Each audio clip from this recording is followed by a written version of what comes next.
Okay, I think it's doing it. It's the first time I've done this.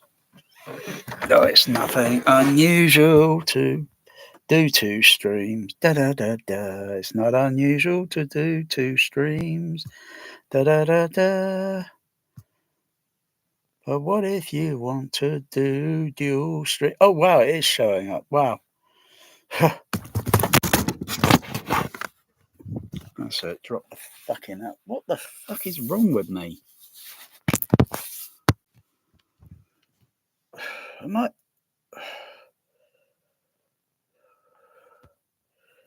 Check the laptop. That took a bloody fall. Almost. There's nothing broken. It's the principle, you know. What the fuck's?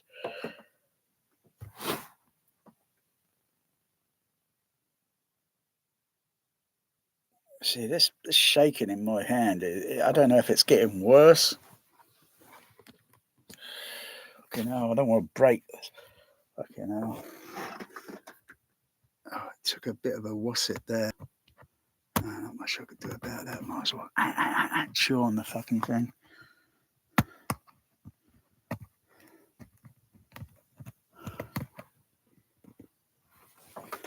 Right, put the fucking thing there. Oh, crying out.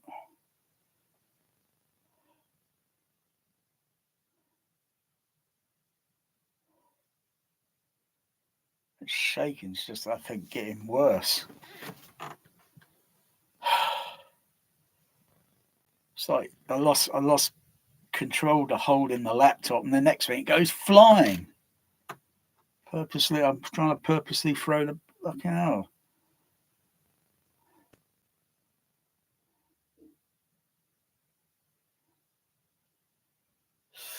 I don't get answers from doctors about that. I don't get any answers.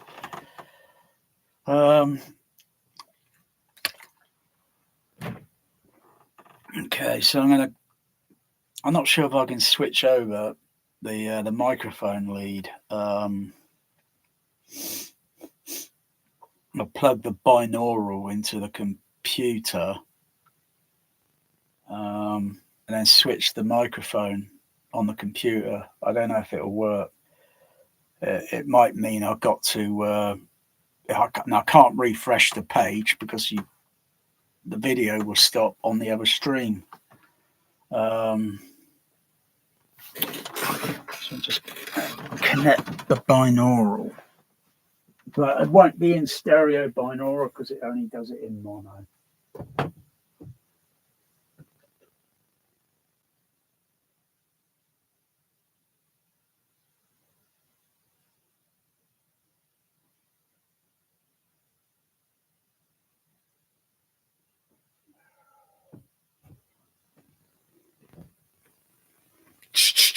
Still on USB connection.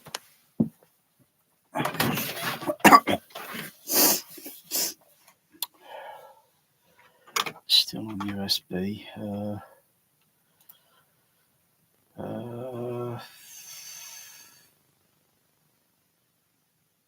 Where's the?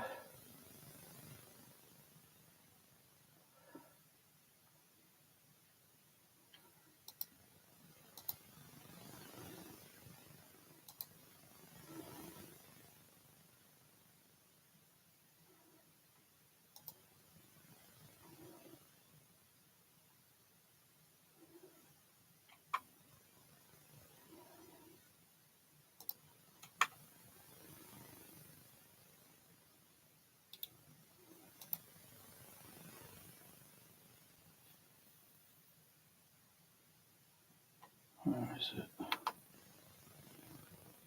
Yes, there it is. Okay. So it'll be that one there.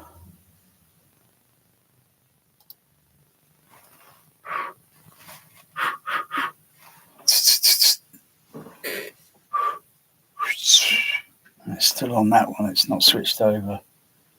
Because I've got to refresh it, I think.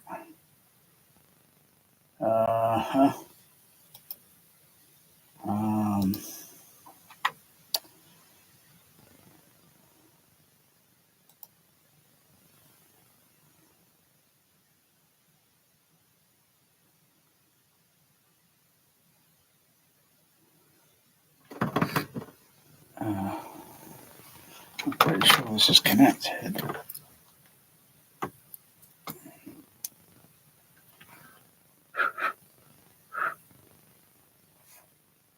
Oh, it's connected now. I think it's connected now, but is it? Oh, it's showing connected on the computer, but if I rub the microphone here, it's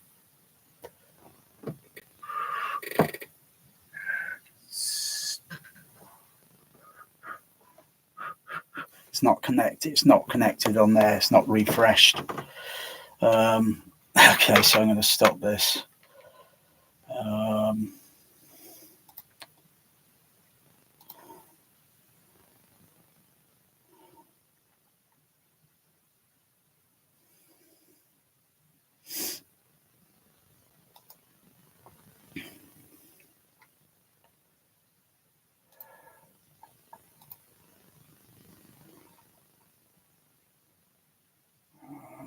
Where is it?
Yeah, just bloody hell, I'm not satisfied with neither.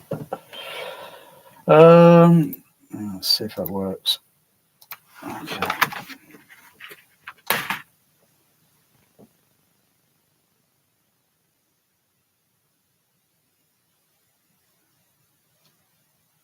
Oh shit! It's still on this. It's not switched over.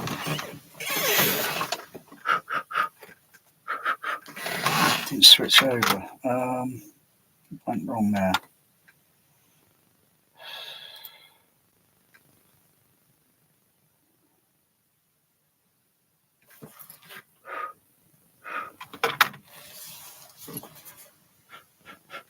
It's still.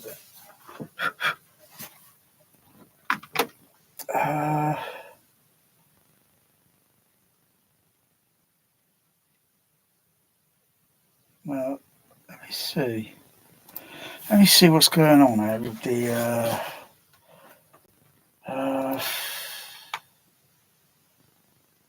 Bring up the RTA. Turn that on.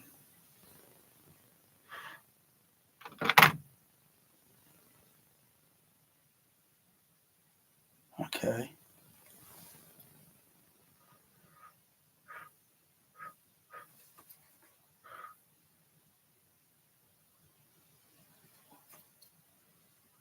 Oh yeah, because it's left right on the.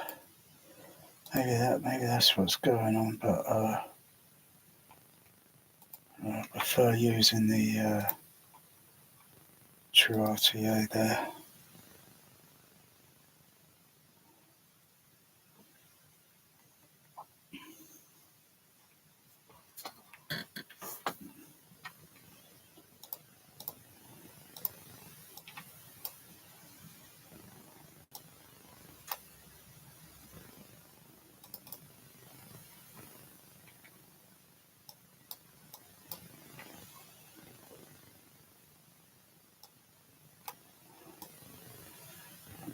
RTA over there. Put the other up there.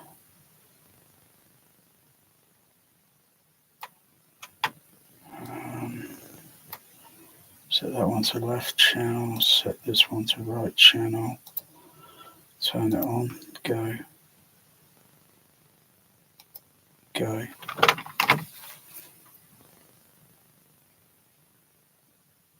Okay, that's working individually now.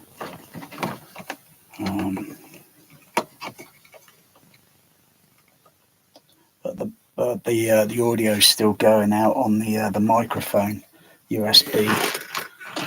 Couldn't get it to switch out, and then even if I do, it doesn't make any difference because it'll only be heard in mono. I have to do it. I have to use that streaming thing and then set it up on the streaming thing. But okay.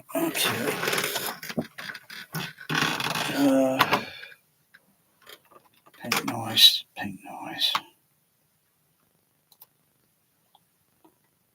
Where is it? There.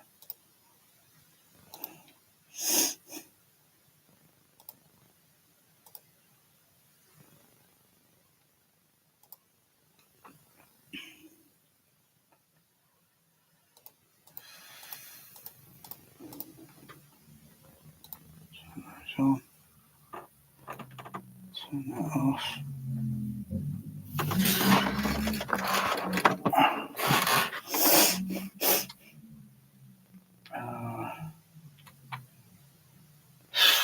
Crikey, this is confusing me. Turn that fader down a bit.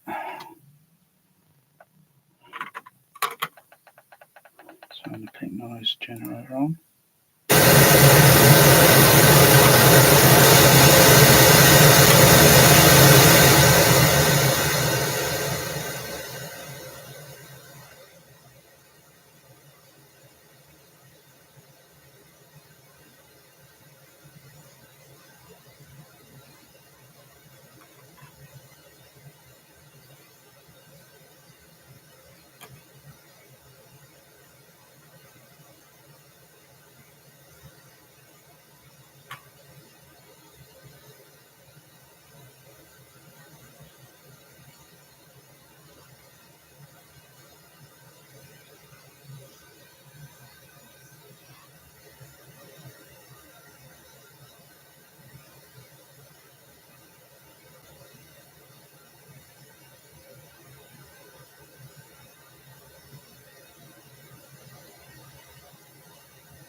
Yeah, the analysing of the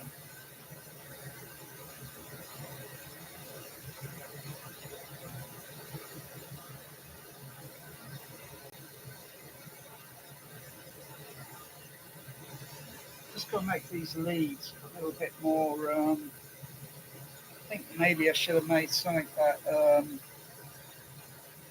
instead of this combination, I could have made it so it connects into or on the side. I could have put a hole here or around on the side here, but it's getting near. What's it in there? It's difficult.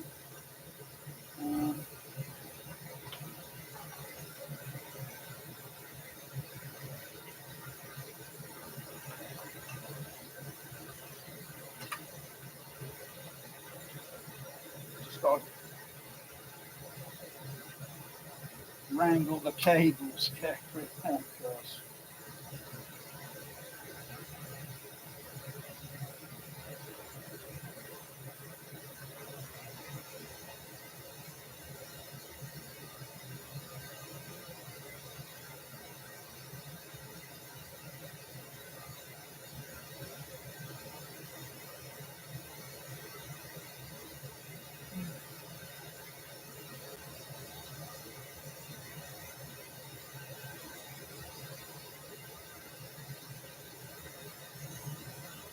Yeah, it picks up more or less the dummy head. It's picking up more or less, and it almost an equal sound. I've got a dip in the frequency response. That's on purpose. That's intentional. But yeah, it's picking up.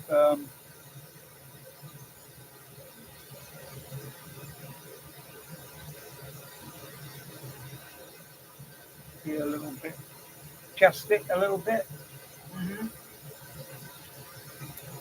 Need to have a tripod to fit this thing onto.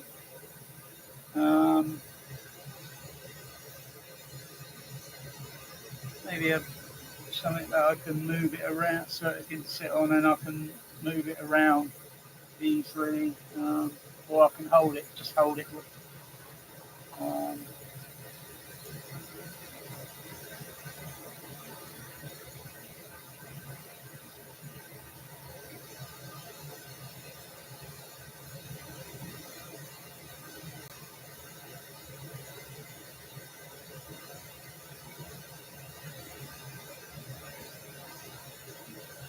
that's me blowing in the left ear.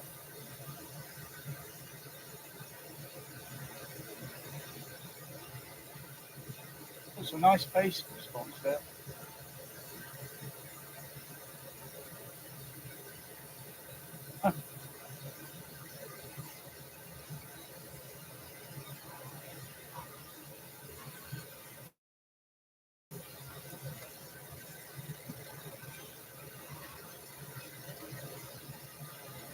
Put it on the floor.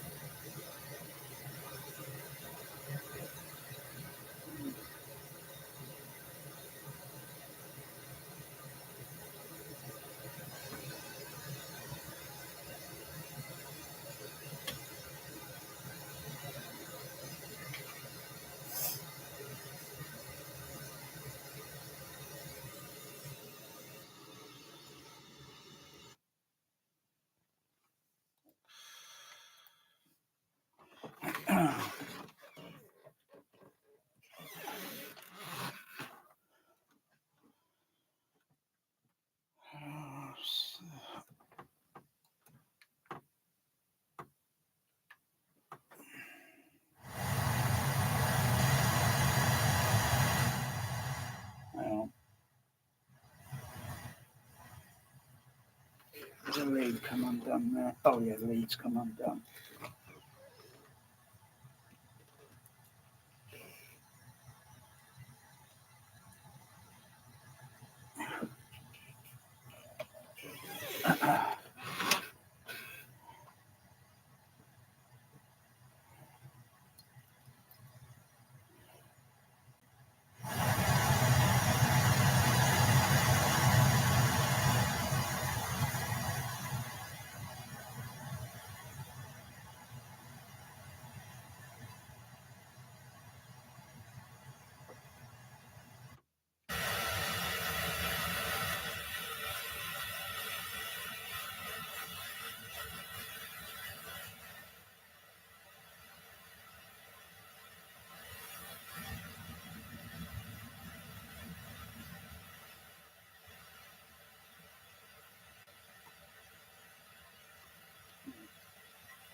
I need to get a so I can fit this onto.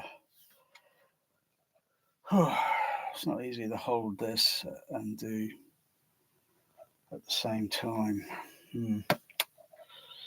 I need to get. Let's see. What could I got microphone booms, but I think I could get the. I'd have to counterbalance. Put some counterbalance. Otherwise, the boom is going to move downward. It's got to be still. It's got to be still in a position.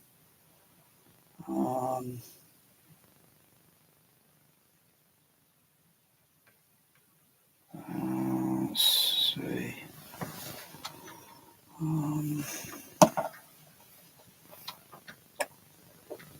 So to go in that hole there. So it's easy.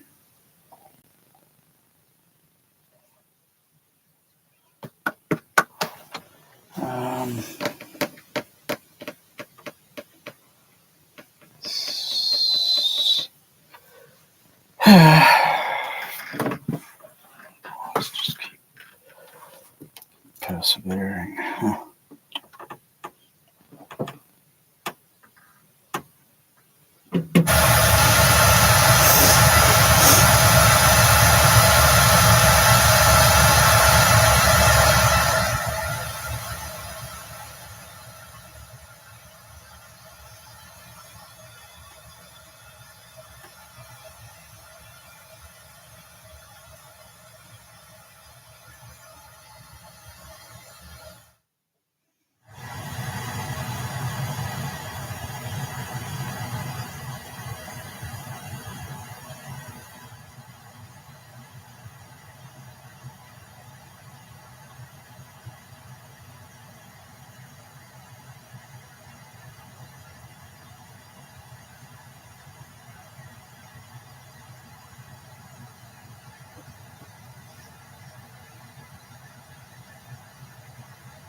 Same frequency.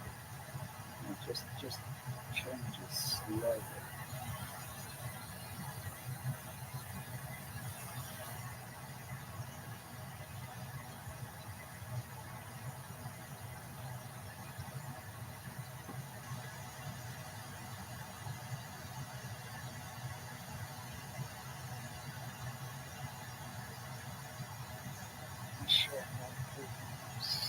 Everything's got to be checked, tested, which I've not done yet. It's got to go through a special equalizer.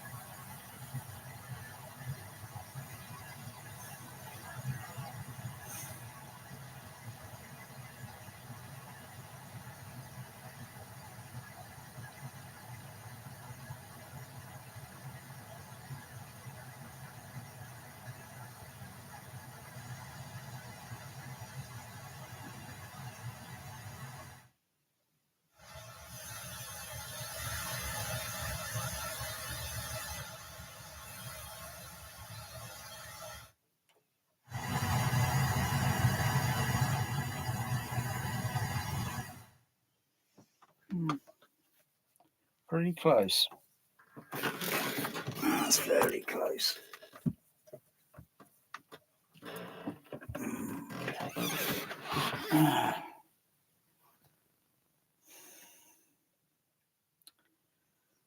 Getting that 50 there.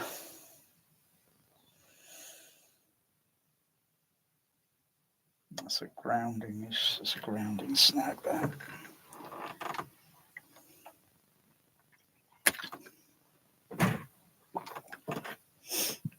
Maybe if it was connected on the USB and not the 3.5mm jack. I think that's a snag with the 3.5mm jack. Maybe USB would be a little bit better. Probably have a better isolation. Anyway, I can filter that out. It's not a problem, Houston.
Aren't you dead? I assume you're loitering around here to learn what efficiency rating I plan to give your cadets. I am understandably curious. Aren't you dead? I assume you're loitering around here to learn what efficiency... Aren't you dead? I assume you're loitering around here to learn what efficiency rating I plan to give your cadets. I am understandably curious. They destroyed the simulator room, and you with it. The Kobayashi Maru scenario frequently wreaks havoc with students and equipment. Thank you for this. Surely the best of times. Best of times. Message, Spock? None that I'm conscious of. Except, of course, happy birthday. Surely the best of times. Captain Spock, Captain Spock, space shuttle leaving it. Worst of times. Message, Spock? None that I'm conscious of. Except, of course, happy birthday. Wow. Dolby stereo.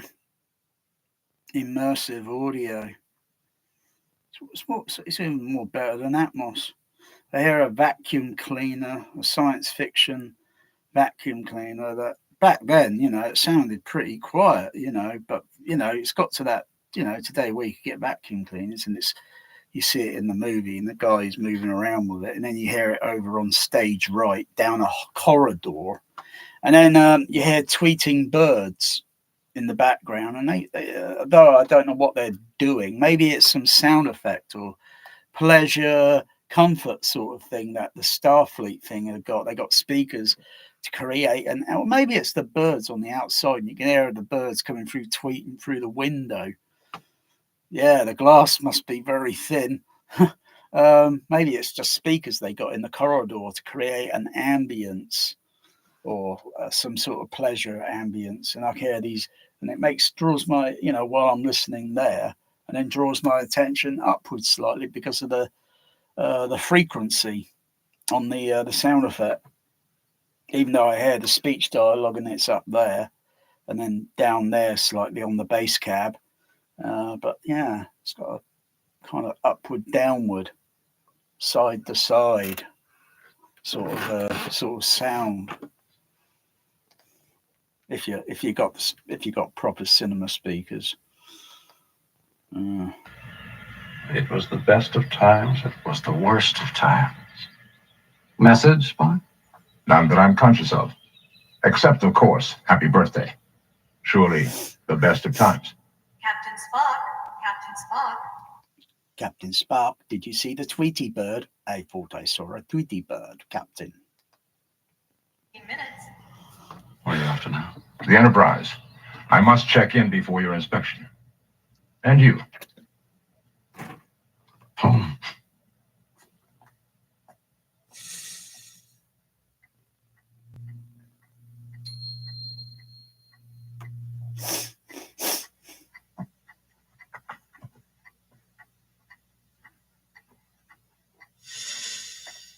Why, bless me, Doctor, what beams you into this neck of the woods?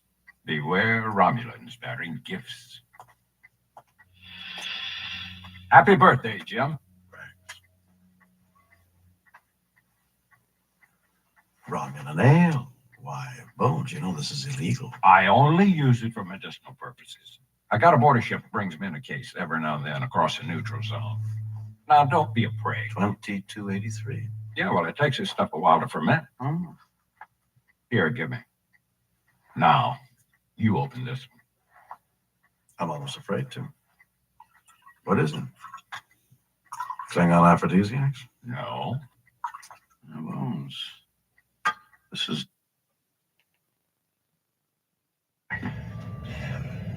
Are you sure? Maybe the scanner's out of adjustment.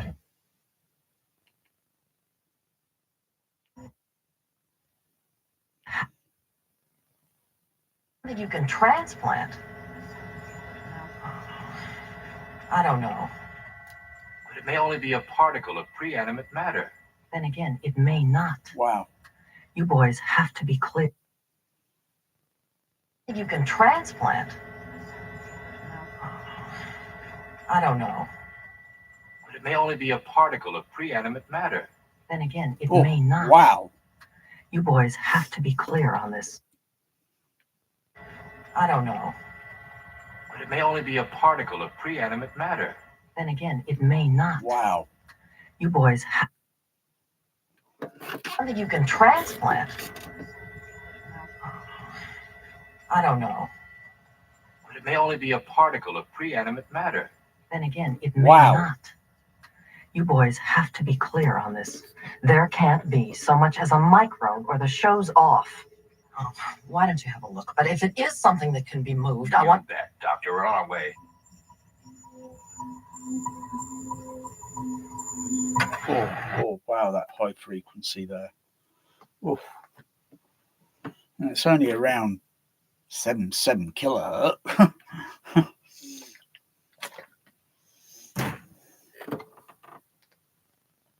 It's going to work. They'll remember you in one breath. Newton, Einstein, Sorek. That's a lot. No respect for my offspring. Par for the course. You teaming up with me for bridge after dinner? Maybe. What is it? Enterprise to Admiral Kirk's shuttle.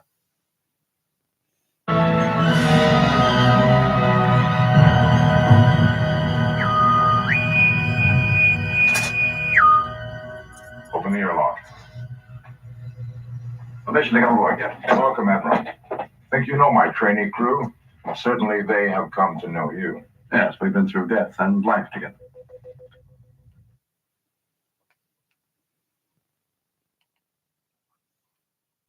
On the bridge, Admiral. I see. Well, shall we start with the engine room? We'll see you there, Saren. Everything is in order. That'll be a pleasant surprise, Mr. Scott. I'll see you on the bridge, Admiral. Company dismissed.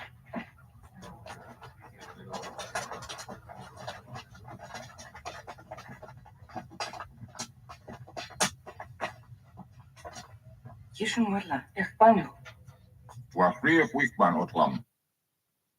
like all the sound effects and discrete sound player of the airlock door closing over on the right, on stage right, the airlock door closing.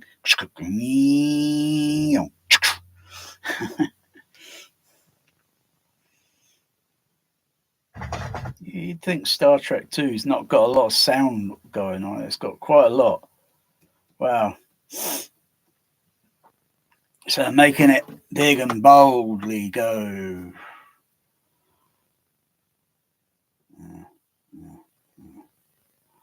big and boldly. Mostly for the 70mm 6-track. Dolby stereo prints would be okay, but the discrete one's pretty good.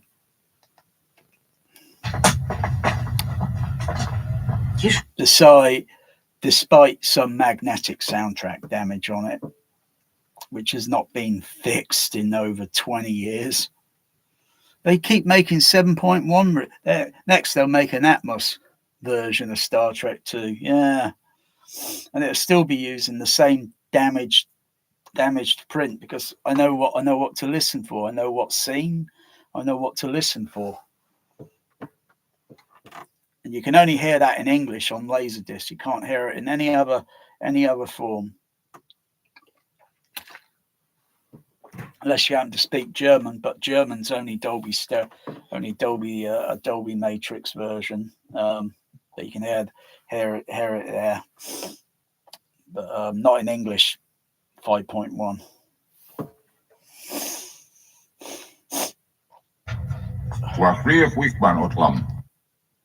This is why I think they should bring back the THX quality assurance program.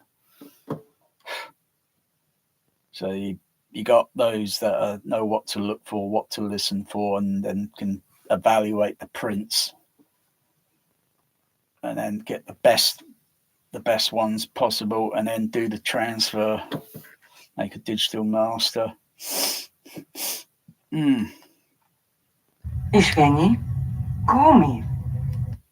I don't see much wrong with the color on this, apart from those sickening other version DVD or Blu-ray that they've done. Oh my goodness, the color is atrocious.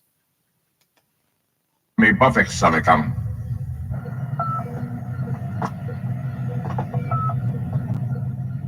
So I prefer this for Region 1 early edition.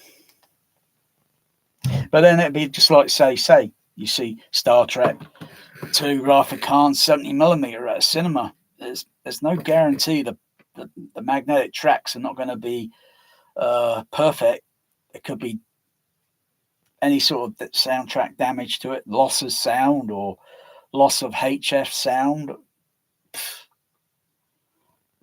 color fade, crikey, all sorts of things.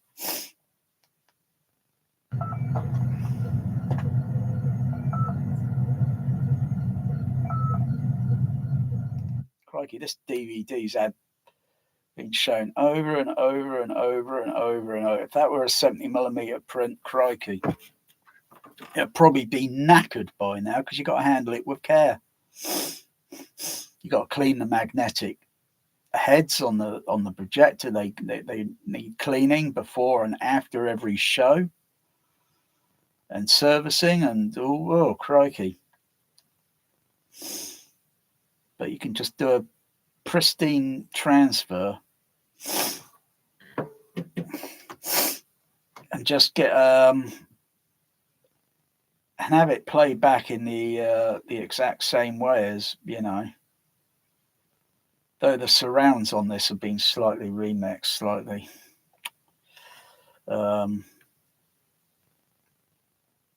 They got a bit of a kind of stereo kind of like sort to it sometimes, but they should be plain mono. That's easy. If I want to convert these stereo surrounds on this to mono, that's easy peasy. I'll just put it through one of the Behringers that I got, put it back in the rack, and then I've got a button that I can press from stereo to mono, and I can just press mono, and it'll fold it all down to mono.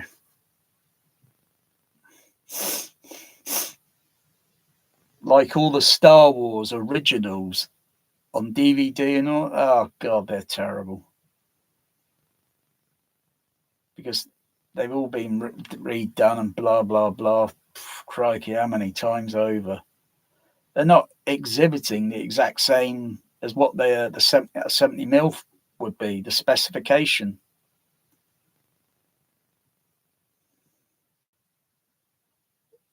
all the original Star Wars had mono discrete surround. And with Dolby Stereo optical prints, they're always mono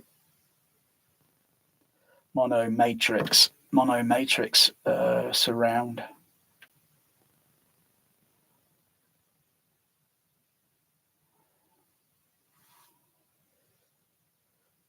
Oh, yeah. You got no idea what the music sounds like mixed in the originals on the surround, or what the sound effects sound like. Its frequency response, which is slightly different between the magnetic and digital. There's only a marginal difference in the frequency range. It's only a tiny little trifle difference in the high end, but a little bit more in the low end between the two versions, because for 70 mil could only go down so low frequency. Digital can go down into the infrasonic range, though it really should have, because if it's there, then it must exist. Doesn't mean that the system in the cinema is capable to reproducing it, or they've not invested in a different sound system to go low, and way beyond what a home theatre can even possibly do. Because one, we don't have the room size. But still, laws of physics. When you go low, those wavelengths are still longer than the auditorium. So I suppose you've got to make the auditorium even larger. And oh crikey, the problem with acoustical, so it doesn't echo like an echo chamber. Crikey. I mean, I can imagine how bad that Las Vegas place in that sphere or dome or whatever it's called. I've heard the videos and that place sounds terrible. How many billions did they spend on it to build it? Crikey. And it's just a gigantic echo chamber. And some of the seating areas within it, if you sit in crikey, if you got the worst seat in the house, crikey. With the stupid ticket prices, oh dear. I know there's a way round it. There's a way round it. If you got a seat, you paid for a seat to sit in, you can always move around. Doesn't mean you have to sit in your seat. You can use your discretion. Get out your seat, walk around, and just stand in a position where you're not obstructing someone's view. And you can find a position where, like, oh, right, that's good. That sounds better now. But it's still got a bloody bad echo in this place.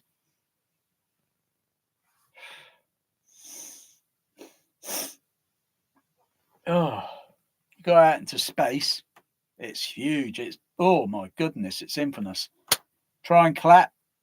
You can't hear it. Echo free. Like Echo Bass. Empire Strikes Back, Echo Bass, Echo free.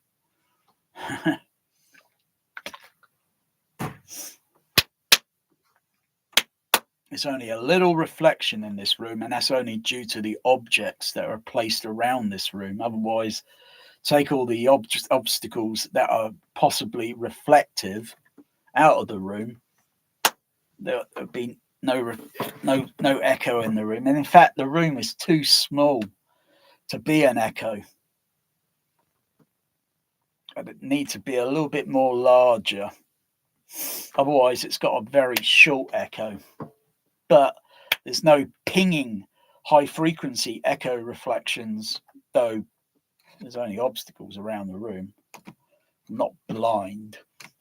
Even this camera sound would be reflecting onto it because of the surface area.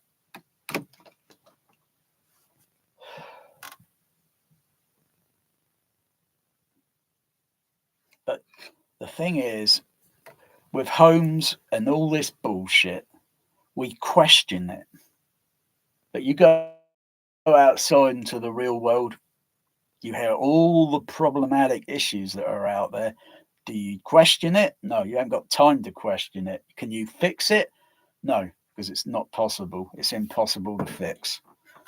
No one is going to have carpets stuck all over their houses and buildings and everything, although that would minimize some of the loudness because it would be dampened and it would reduce echo, reflection, noise by, I would imagine by a considerable amount of dB. But no one's going to do that. Crikey. Big tall skyscrapers covered in carpet. You've got bloody hell, you've got to vacuum clean it. But that's my point.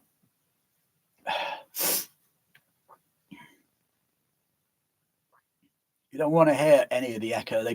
Star Trek to the Wrath of Khan with the dialogue, ADR recordings and that, they got this kind of echoey sound on the background of the soundtrack. You can hear it. And if the room was very echoey, it's going to be very awkward to hear that. Because the rooms, depending on that home theatre, that youth man guy was going around some guy's home. Oh my goodness. The amount of echo in that room was atrocious. You wouldn't be able to understand a bloody movie because it would be just muddled up with first dialogue passage, because dialogue is like spitting it out like pulses, like boom, boom, boom, boom, boom. And you just wouldn't get enough time to capture, like, what the bloody hell are they just saying? You know? Everywhere, you can't just put a little bit of treatment here and there. You got to cover the whole bloody room and the ceiling. Put carpet on the floor, and then, oh, that's better. But it's still then a problematic room because of the weird shape and the way sound frequencies are going to move out. It's just going to create a havoc. It's like going to one auditorium that looks very odd in its shape.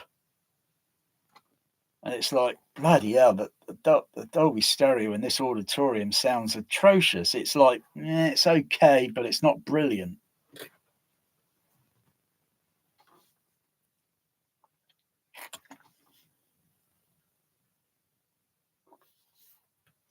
This room has problems. And I've seen a lot, crikey.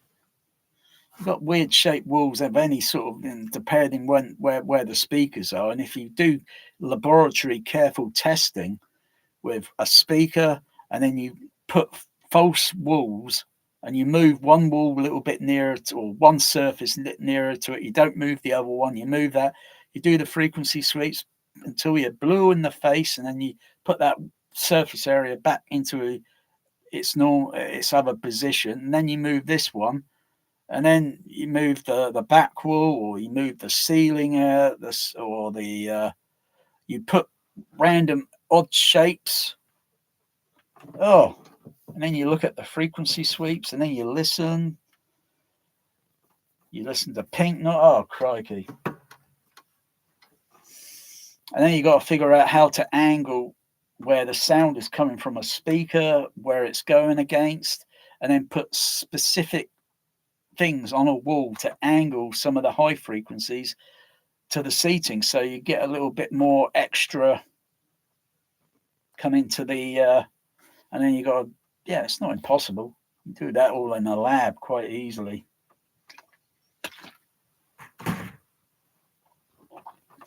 And then just show everybody how it's done. And you just go out and get basic cheap materials, because that's all it is. It's just cheap. None of this bullshit audio acoustic bullshit where they're flogging it at stupid high prices and you think it's a special thing for bloody sound. Bullshit. You can use cardboard, plastics, any number of materials that you can utilize to float the boat.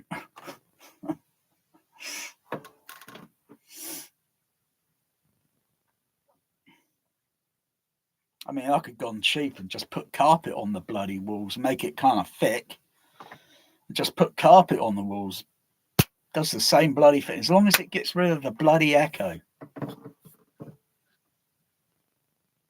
And then if you want to put something reflective to reflect the sound at certain angles, then you very carefully put it, but you've got to do multitude of tests to make sure you're getting that sound coming at an angle. And you can test it with microphone. Oops, sorry, Mr. Microphone. You can test it with microphones so that, and just using your hand, even at a few inches away from your ear, pink noise coming down from a speaker, and then I move my hand so the reflection of the sound comes down onto my hand, push, and then comes to my ear. My hand. Talk to the hand.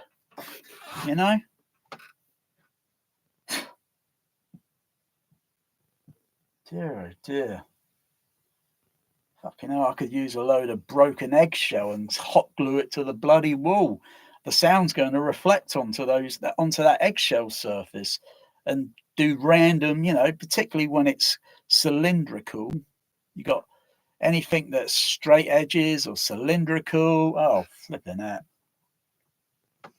But it's only going to ping pong a sound or specific high frequencies. It won't do low frequencies, I'm sad to say. Won't do low frequencies. Certain mid frequencies, not really. It's usually higher frequencies.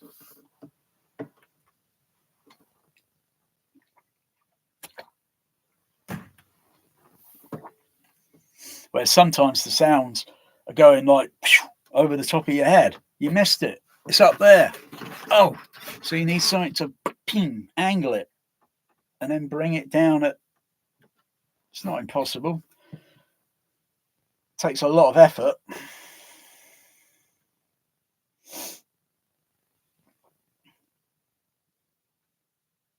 Yeah. That's why sometimes we do this. If there's a load of noise or, it's coming from somewhere around you in a restaurant, and you do that just so because I'm aware that some of the speech coming from someone arm's length in front of me, well, actually a little bit more than arm's length across a table, and there's so much other noise.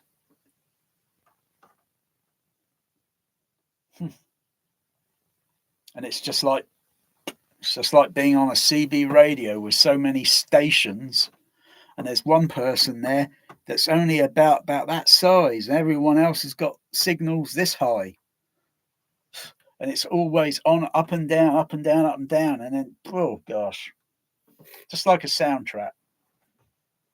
Small sounds, big sounds, different amplitudes, different frequencies, and makes it in different frequencies makes it usually difficult, because it's like which frequency is going to stand out clearer against something else.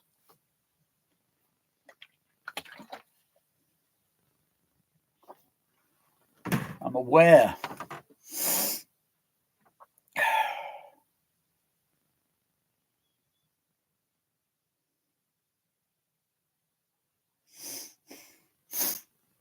Oh.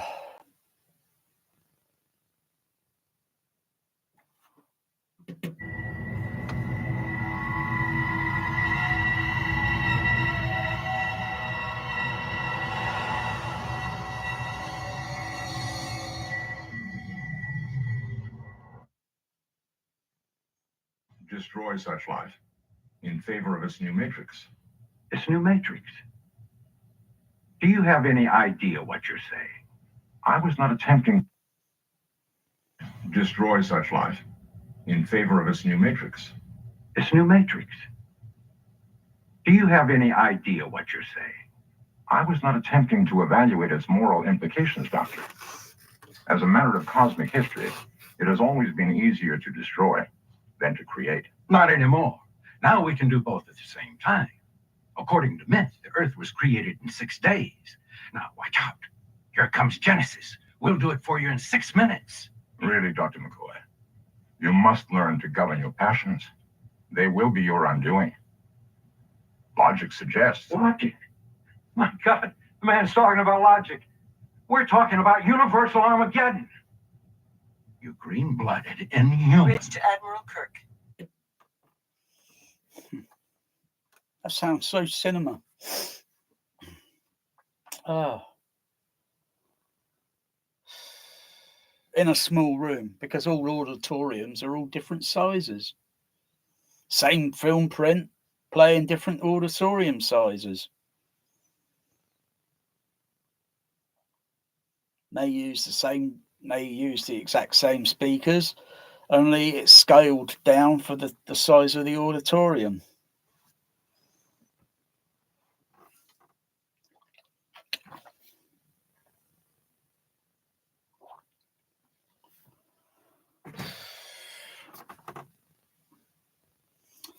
I really need to turn that off. I don't need it on at the moment. I don't know why I bought that. I should have waited. Because I saw another CP750 and it was a lot more cheaper. But now present ones on eBay are over 1,000, but that's still cheap.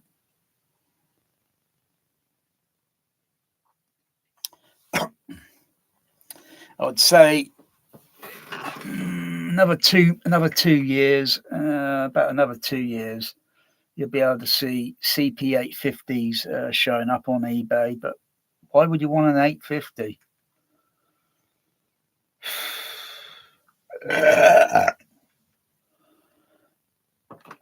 An 850 as it comes standard would only be 16 channels.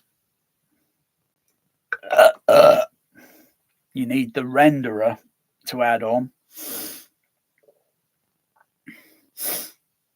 And that would give you, what is it, over 30 channels?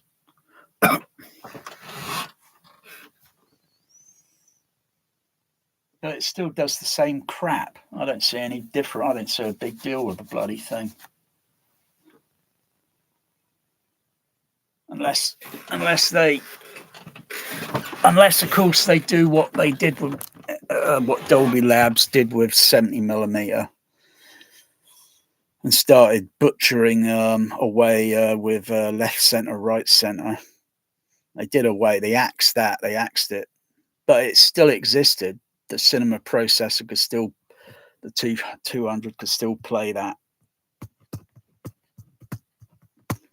But those five screen wide prints were very rare. Very few handful or so. Well, probably just a little bit more than just the split stereo surround prints made.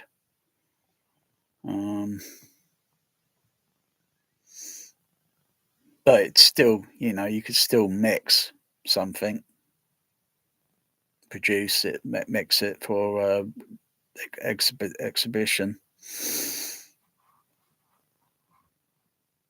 It's just like Dolby saying, "Oh, the dialogue should be in the center channel." What a load of bullshit! Total fucking bullshit. Depends where the characters are. If they're over there, the dialogue should be over here. And then, or it pans, it slowly moves, the dialogue gradually, because it's artificial, sort of thing. But sometimes when you are observing people and that, I could gradually, whilst listening to the real thing in real 3D space and hear the voice once one side and then gradually go to both ears and then gradually go over to this side, turn my head, and look at the room, listen to the voice within the room, take it all in, compute it, and think, why can't they do that in all this Atmos crap? You know? Well, they have to keep the bloody dialogue in the centre all the bloody time. Lousy, crappy, boring directors want to make Marvel crap. And occasionally you hear a dialogue pan over there or dialogue pan over there, but it's a big, epic Marvel piece of crap. But they can't even keep it directional all the time, 100%. And keep it everywhere. They can't even go, they're boring. Doesn't sound like, it just sounds like another typical with a load of stupid bass on it. Everything's got bass, but you don't feel it pressing against your body. The only sort of bass that you might sort of sense or feel is your own self. When you talk, you can just marginally feel it on your chest while you're talking. If you wear earplugs, you've probably not tried that, have you? Wear earplugs and then you start talking, it's a total different thing because you're filtering off the rest of the sound. And then it's like, that's something I didn't notice. It's an inner sound. You can't capture all that and get it to reproduce on a film. Otherwise, you might as well just go up and put your hand on the speaker and feel it. But it's not the same. It's a speaker. Might as well just say abomination. Because it's not real. Although,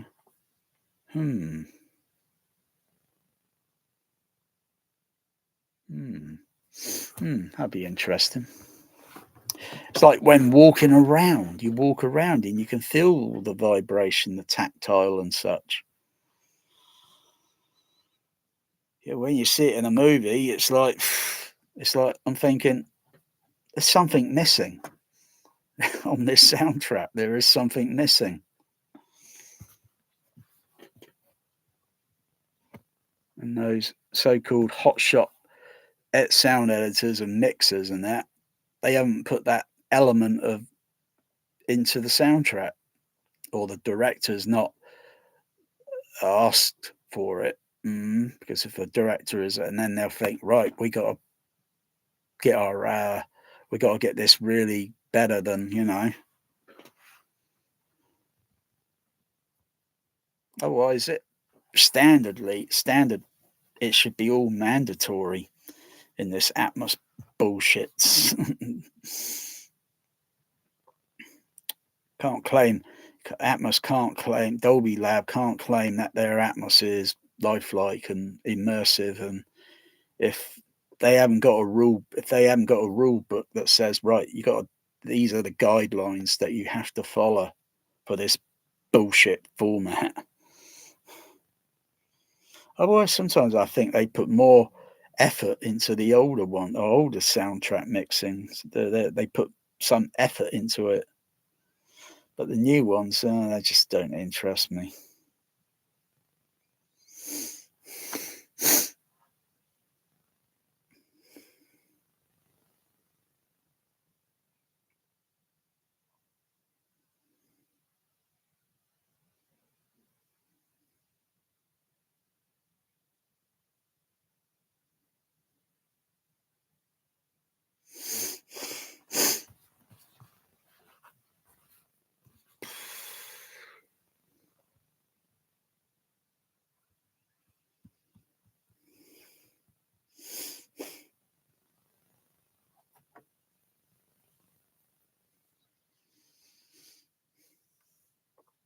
Yeah, see, I can make similar sounds that sound like, in the movie. And I think another thing they should do is, so that the soundtrack can fit the home, each home size, each speaker, each home size, whatever. they should make it address. They should make it accessible to the soundtrack elements, to the dialogue, the dialogue, everything that makes up a dialogue track. If it's centered, or if it's dialogue panning or directional dialogue, and you should have access to adjust the levels in to fit the scale size of the home, and then the sound effects, and then the music.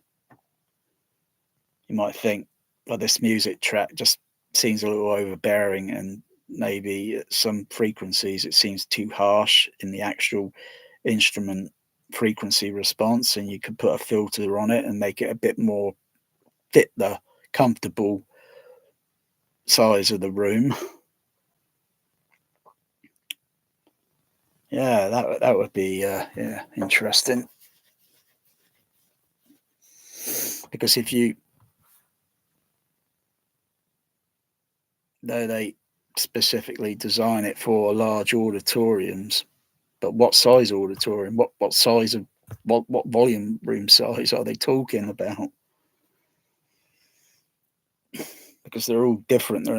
And all the shapes and everything in that auditorium, dub stages are all weird, different shapes, and they don't talk about specifically what any of that is scientifically doing. Prove it. Show a video. Don't just talk about it. Show a video. Show some science that we can see and at least hear it. Otherwise, a load of talk, and I don't get it. I understand, but I just don't get it. What's going on? What's the purpose of these wall shapes? What are they doing? What frequencies are they doing?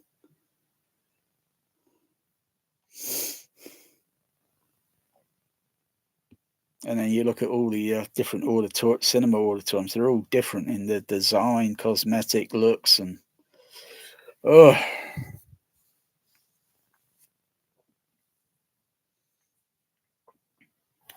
you know, you get some products that are mass produced over and over. You can get the same SBL meter, but isn't all the electronics and everything behaving all the same? I would imagine they're got slight differences. Microphone, but it's easy to put some test signal into this. Put a test signal to get into it by bypassing the microphone, and put a test signal so it would register on the needle, and is the needles, the meters all accurate? So you got to test everything, so everything tests with the same amount of voltage signal, and the needle always goes to the exact same position first time, every time.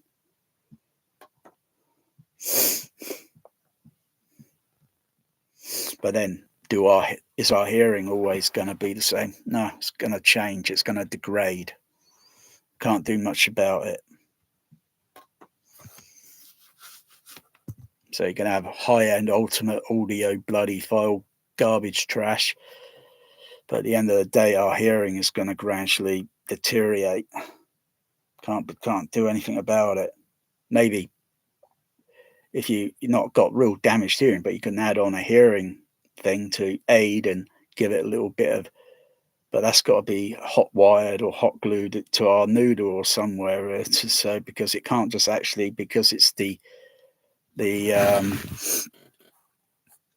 eardrum, boom boom boom boom boom, and you got the cochlea, the thing, and you got like these little bone things going against it. It's up in this area, the cochlea, that's where everything's changing. But you bypass it and get to the noodle, because the noodle could probably be able to register the high frequencies, just like a microphone goes to a software, goes to the rest of the computer, on the computer, and then we see it on the screen. Oh yeah, I can see that frequency response, blah blah blah. Change different microphones, and then you see a dip in the in some part of the frequency. Something, well, that microphone's not very good. So it's like kind of like a faulty ear, so it's not, you know. And then you put something, and then you think, oh yeah, that frequency response is up there, but or is it? Maybe that microphone's a bit overdone or something. Yeah, it's hard to say. It's really hard. But at the end of the day, ultimately, it comes down to an ego.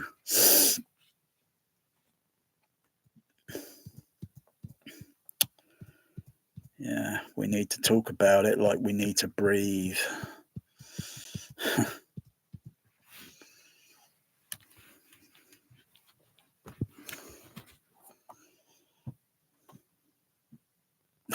Whoa. So that's the thing you can't recreate in. Though I could probably do something to simulate that.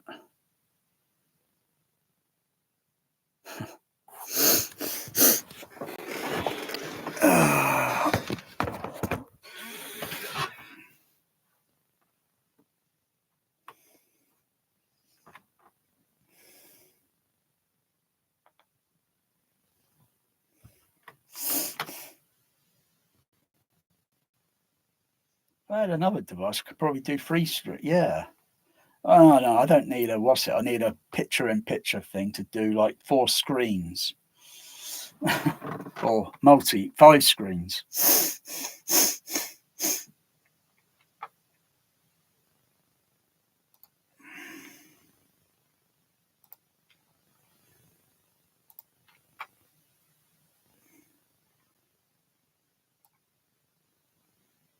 Yeah. It's the first time I've done 2 videos live. That's not a big deal. One's at a different angle. Yeah. Where's this one looking at? Yeah, that one's looking that way. Oh, yeah. Where's this one looking at? Oh, I missed out. Oh, missed out an L there on binaural. Edit that in.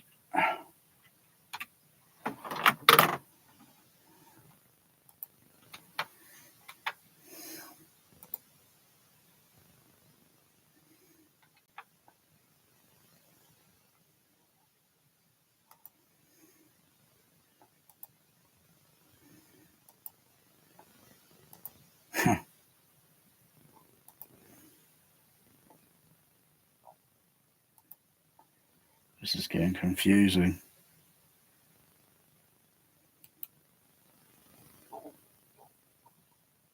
Can I duplicate that? Go back to which one's which? That way. I think it. No, hang on. Which one? Yeah.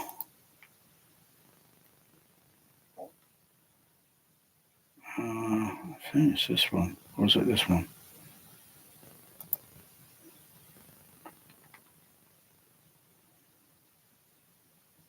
That's looking that way.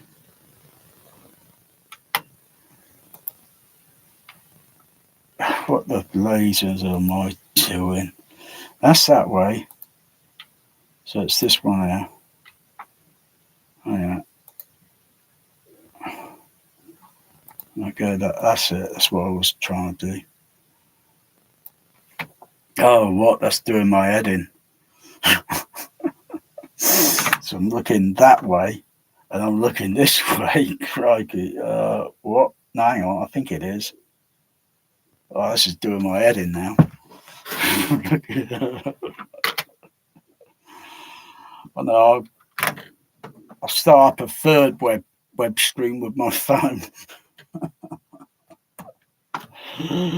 Oh dear. Oh dear.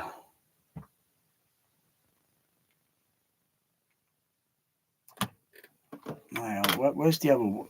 That's the wrong angle. Because no, that's right. That one's looking back into this way. The other one's looking that way into the room. Oh yeah. Well, it still does my head in. Thank goodness I haven't got the audio turned up. Otherwise, it'd be a strange, weird, echoey sound. Oh, no. Let me turn it up and see what it sounds like. By all means. Hang on. Go into input levels. Put that to HDMI.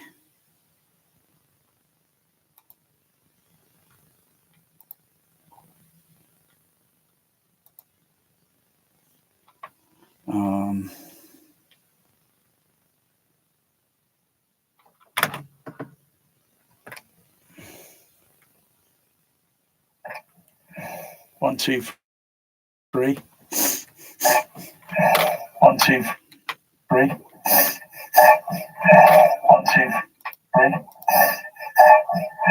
1, 2, 3.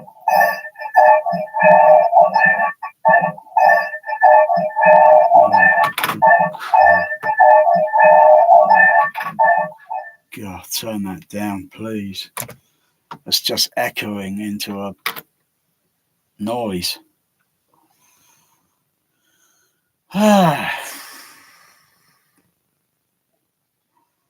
Yeah, I'm really bored. Okay, turn that off. That's a there. That's a there.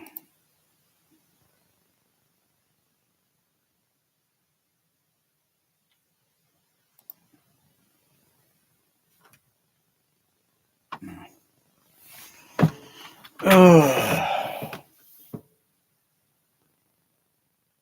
Yeah.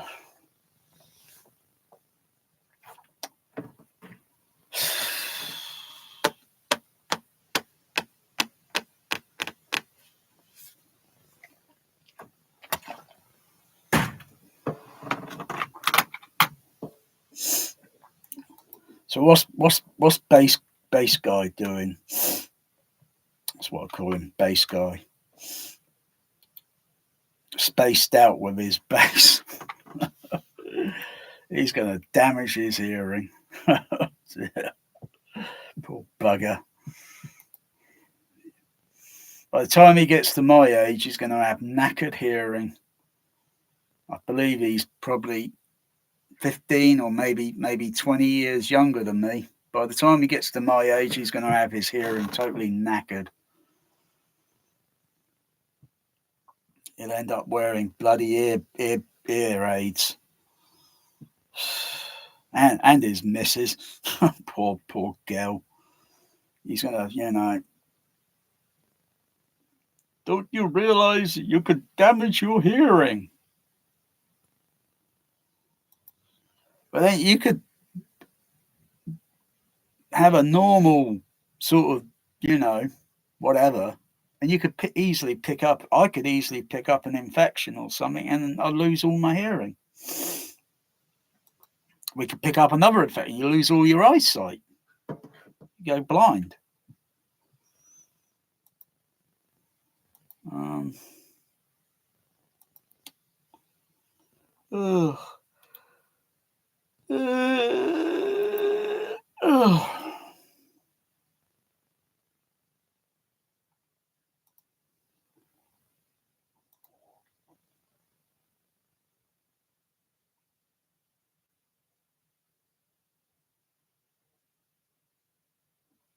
Oh my God. They're still talking about these crappy, overrated speakers. Oh, dear. I already want to buy this crap. Oh, I'm sick and tired of these bloody Felician adverts. Get out of my face. Animal skin, you bastards.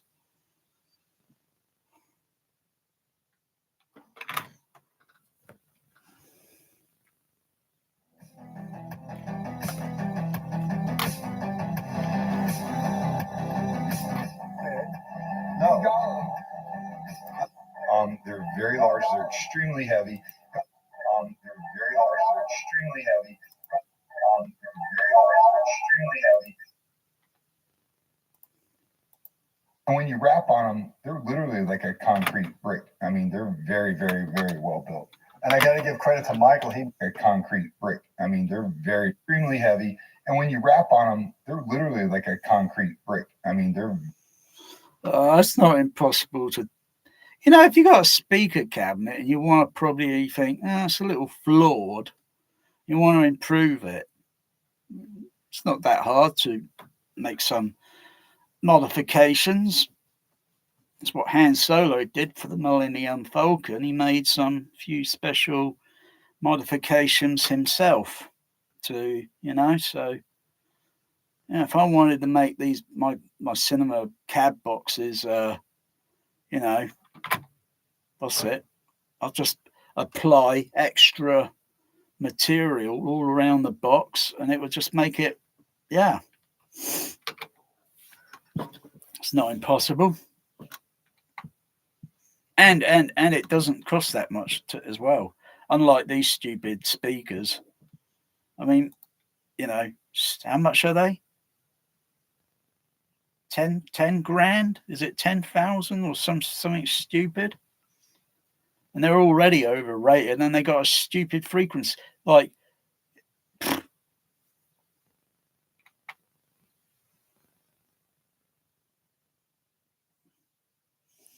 I wouldn't touch I wouldn't touch that piece of garbage with a barge pole. They don't use them on dub stages. They don't use them in cinemas. Why would I want it? Would I trade my JBL in for these arm roll whatever speakers? Nope.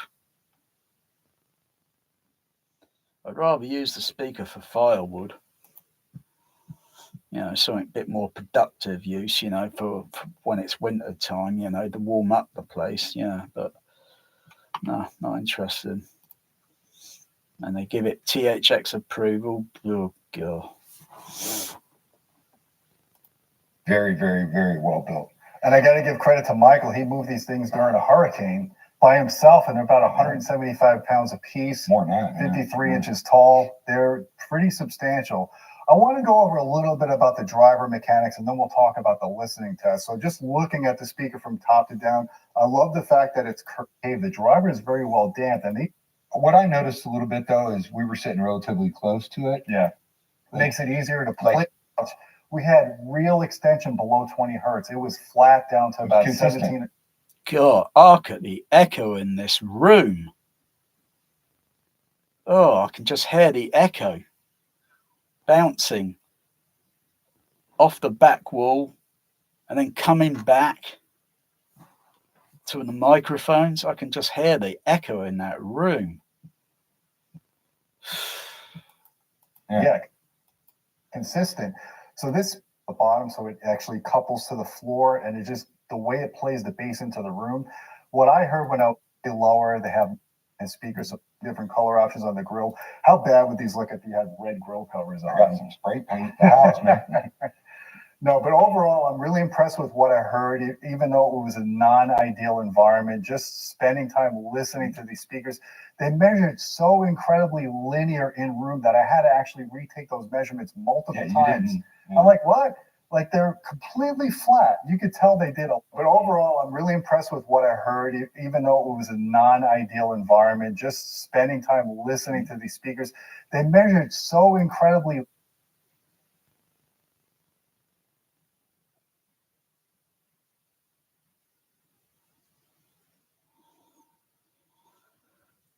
Well, providing you got the speakers.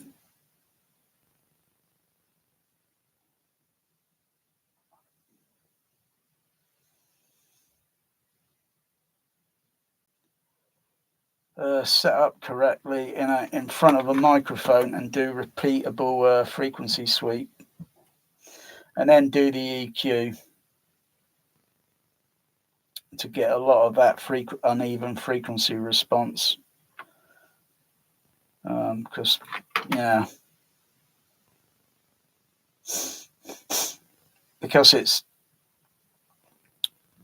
like I say, it's the room and what some of those wavelengths of frequency are reflecting onto, and then comes back to the microphone and gives a very odd shape in the frequency response. Unless proven, you put them in a room that is ideal for frequency sweep testing and then repeat the frequency sweeps over and over and over again. But one thing here Gene DeSella has not even done is taken frequency sweeps of the actual passive crossover network to see what is going on with the passive crossover network, because there might be something very shifty going on. You should get perfect overlays with the passive crossovers on the individual outputs on those networks. On the you should get, and if something's like shifted slightly, then it's probably causing some of the frequency to look a little bit out of place. And these are thousands and thousands of thousands and thousands of dollars worth. And you're supposed to be THX. It's supposed to be spot on. I did arguably a bloody long test of a pair of JBL HT1Fs.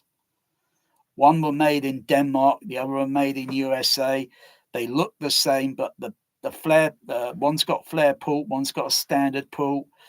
I'm aware there's slight difference in the weight of the speaker, because when picking up one of them felt heavier than the other, but I didn't weigh them. And then I went, I put brand new tweeters, but then I tested those tweeters on their own. No passive crossover connected, limited the frequency sweep on the Room EQ Wizard, so it only start a frequency sweep at a certain start point and end, and repeated that frequency sweep over and over and over, and tested each tweeter. And there were some slight weird things going on. One had ripples, one had a kind of perfect like whoosh. And I thought, how's that possible? It reads almost like it's coming. It reads almost like it was measuring an amplifier and seeing a perfect frequency sweep. No ripples, nothing. And I thought, there's something a little bit weird or fishy with these tweeters, because normally they all look very ripply. And so, yeah, they sound different. They don't, it's very awkward. They might have, I don't know. Maybe those tweeters came from Area 51 alien encounters or something, and they were just like, so usually I don't see a frequency graph that looks that perfect. But when I tested the passive crossovers, there were slight differences. The overlay was not spot on. One was slightly shifted, and I thought, well, that's going to do some sort of weird thing in the output. I tested those speakers. I did frequency sweeps over and over and over and over and over. Hours. I was doing it for hours. And here, Gene DeSella, he's got all his bullshit technology shit. He's not even done a frequency sweep of the passive crossovers. You got to mention what amplifier is being used. What's the frequency response on that amplifier? I wouldn't say that's a perfect frequency, whatever. I would say it looks, I don't know, it looks okay, but could be improved. But you put a speaker in the same exact position, do the frequency sweep, move that speaker, put the other one in the exact same position, spot on, 1-to-1, do a frequency sweep, and then unscrew, take all the speaker elements out, and then start frequency sweeping each speaker driver one by one, put a bit of masking tape on it, whatever, this one such and such, this one such and such, and so on, and then test the passive crossovers to see what the network's frequency response looks like.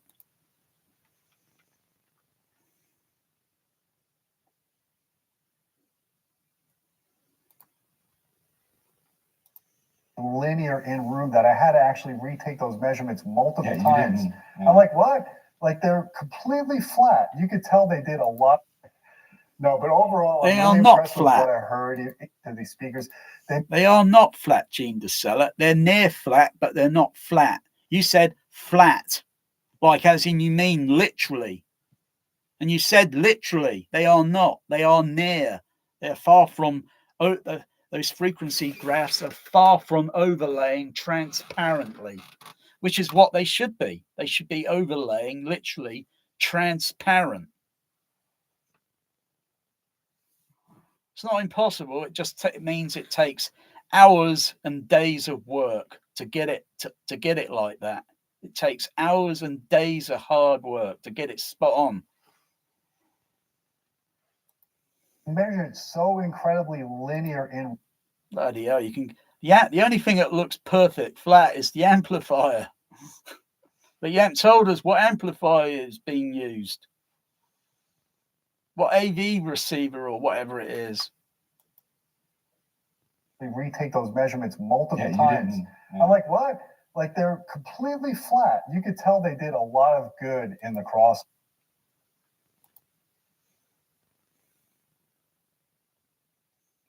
You know, you just got. I mean, I look at my room. It's not perfect. It's not perfect. I can see what objects are all placed randomly around the room, and the sound wavelength frequencies are going to reflect on that. It's going to be early reflections, and they're going to arrive something. Ping pong. Oh crikey! Come on, I'm not stupid. I used to be stupid, but I caught on. I caught on to this sort of thing. I could just tear it all down and just restart it again.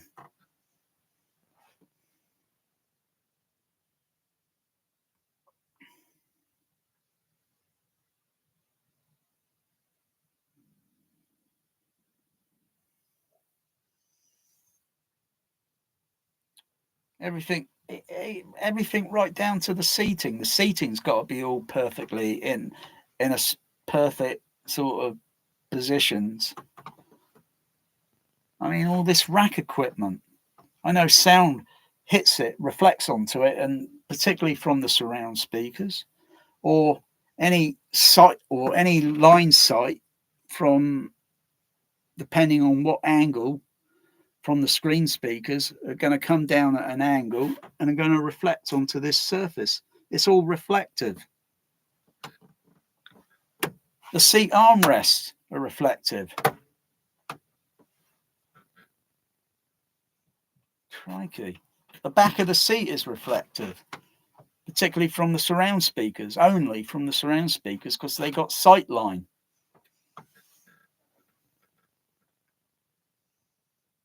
If they were all absorbed, it would have a different characteristics. It would probably say, all right, it seems like I can hear a little bit more sound behind me, because the way it's reflecting, hitting the seat at mid and high frequencies and then reflecting back.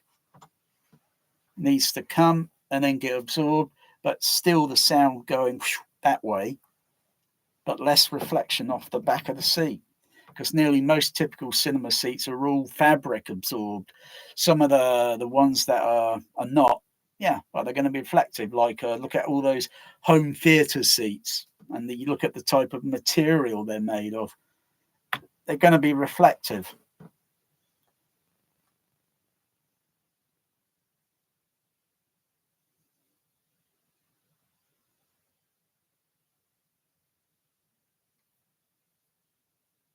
Yeah.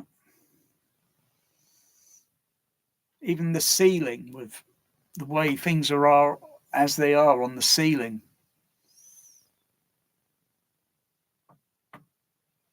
But then you look at all the dub stages, they're not ideal, they're not perfect.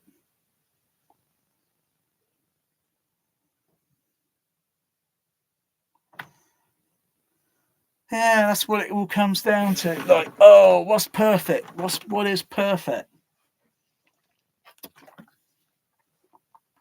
Just so to to listen to some bloody sound. And why is he's always using the same bullshit music? I thought he's into Star Trek, Gene DeSella. Ah, you're a sellout. I thought he'd be wearing a red shirt today. They measured so. But this isn't today. This video was done weeks ago. There's nothing new with this video. Like he's gone back round to his home and done a new video. It was done weeks ago. So incredibly linear Is this it? That I had to actually retake those measurements multiple times. Over, but we product to speaker that would serve. So there's a lot going on. Really good speakers, properly positioned. You'll notice it by made a wall. One has an opening. Yeah. So, it just, her voice sounded beautiful. It never sounded nasally. It just sounded very intimate.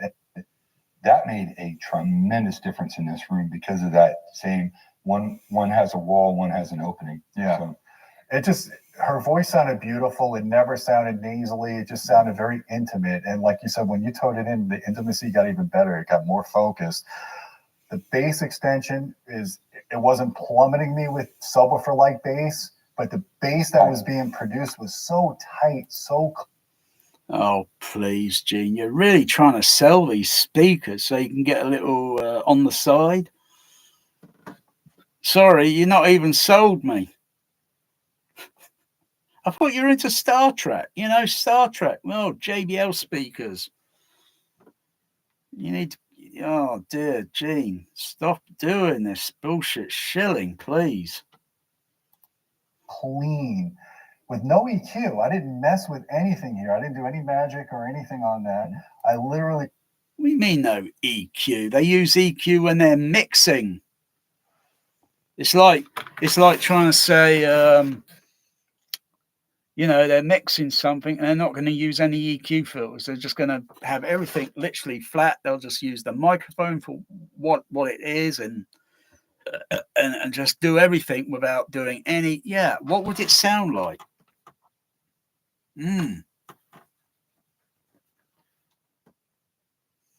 Because do we use EQ in the real world? No. Although that's not true. If you wear earplugs, that is a kind of like an EQ or like a crossover filter because it will filter off the high frequency like a roll off. So it's kind of like a crossover filter. That's of course, you know, if you want to protect your hearing. I always keep these around sometimes when I need to use them. These little dongles are for, those are for microphones, transmitters. No, that's a receiver. That's an RX. That's an RX. And I've got the TX. The microphones are a TX. They're transmit. They're only good for vocals or such. Oh no, these are not. No, these are just transmitters. But I was going to use it with XLR, the calibration microphone. But then I realised it's not because the capsule is totally different. It's specific for a. Okay, but I can use other microphones. I could get other microphones and then connect it up, and then not much of a big deal, and then just move it around, walk around the room wireless. But the frequency response on that microphone is not going to be the same as on a calibration because they're more designed for vocal, and so they've got a limited frequency response. I just set them up, listened, and I was like, man, you got some good bass. We were in pure direct mode, I think, or there's somewhat Marantz is equivalent of that. So to give you guys an idea, we're running the Cinema 30 AV receiver, preamp. Oh, so you're using the Marantz, yeah, okay. But have you tested the frequency response on it, on the amplifier? Put it out to the monolith. I guess in our own room. Well, we're going to wrap this up, guys. If you like this video, please hit the thumb up, hit subscribe. Don't forget about our Patreon channel at patreon.com/audioholics. We appreciate your support. You get direct access to me if you want to suggest video topics. And until next time, my friends, keep listening. Oh, trust me, I've been keep listening for decades. 40 years. Only now today I need to have wings to fly above all this YouTube bullshit stuff. I need wings to fly above it. That's not a very thorough test. Sorry, you got to do that video again, Gene. You got to strip those speakers down. Strip them down. Find out what makes them tick. What governs the reason to spend that amount of money?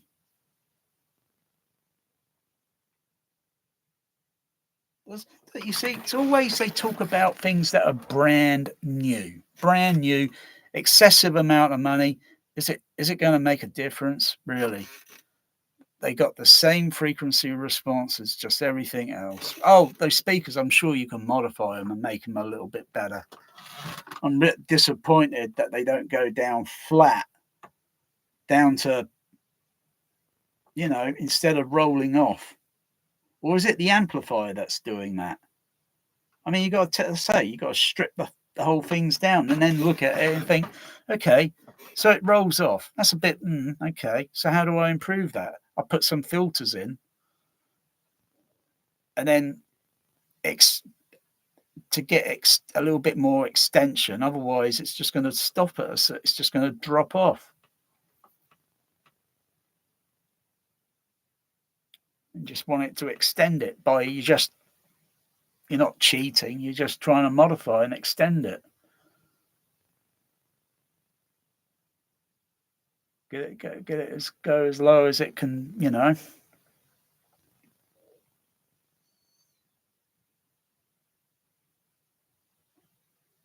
Otherwise, it's just another typical HDF, high density fiber board, not MDF.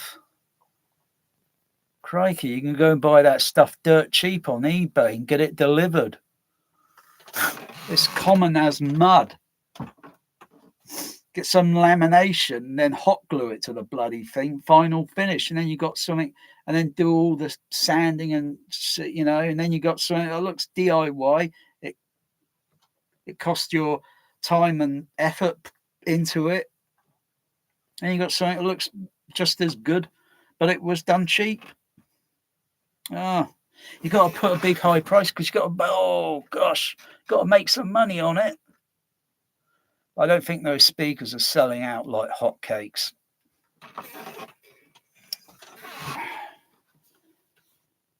It's cheaper to use what you got and go on eBay and buy something that's secondhand.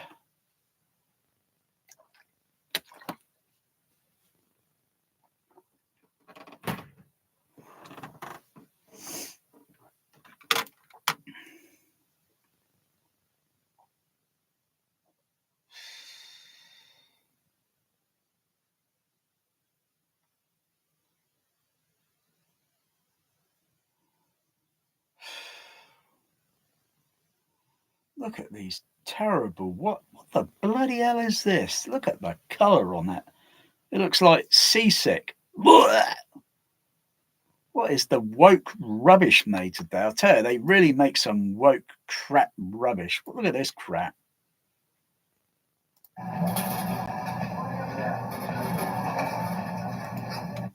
Look at this crap that I'm looking at. Something. It's from some crappy Apple TV show or whatever it is, and the colour.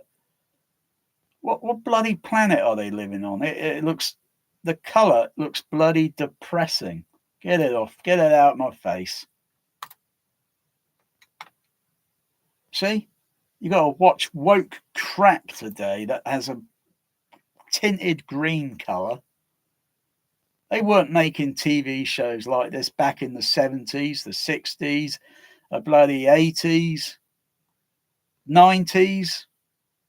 Oh, you get into the 2000s and then everything looks woke. And you get people watching that crap. And I say, have you noticed the crap color on this? What do you mean? This green color. Oh, I'm sick and tired of it. I want a time machine DeLorean to go back in time, and then I'll just smash the time machine up so I'll be stuck in that time. I won't be meddling or anything. I'll just try to do everything like, I won't take any technology back from the 21st century. I won't take it. I'll just want to go back. I don't want any of this. I'll take my cats with me. I'll just want to go back. Oh, I'm sick and tired of this woke future. God, when's the color going to go back to normal on these things? Dear, oh dear, the director's vision must be bloody depressing.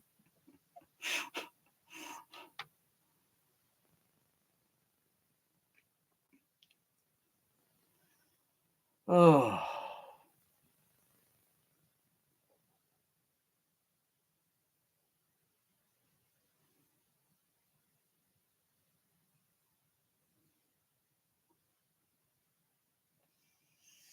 I suppose this guy wants to see if he can get into the Guinness Book Records, doesn't he? Oh dear. The Saturn V rocket had about a 204 dB loudness. Why don't you go for that then, huh? I think 200 dB. Yeah, that's the magic number.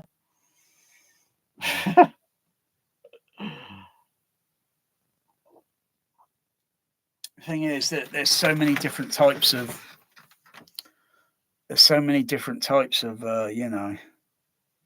Oh, what's that? Is that the $6 Million Man, or is that the Bionic Woman? What's that Sony thing there? Looks like something that goes on an SDDS processor. What the heck is that? Or is that a video head drum? What is that?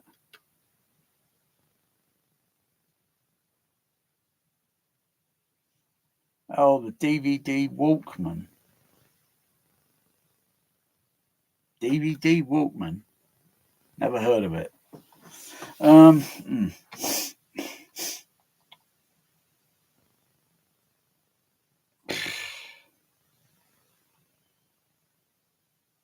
65K. My goodness gracious, 65 grand.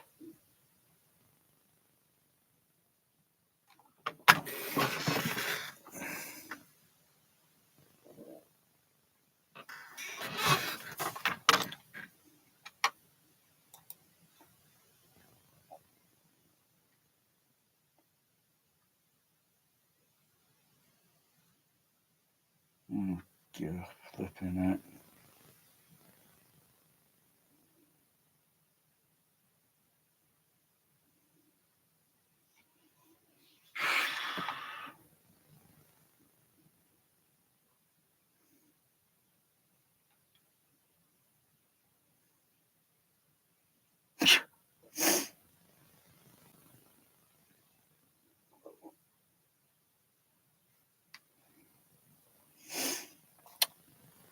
Oh, I don't want to see all that.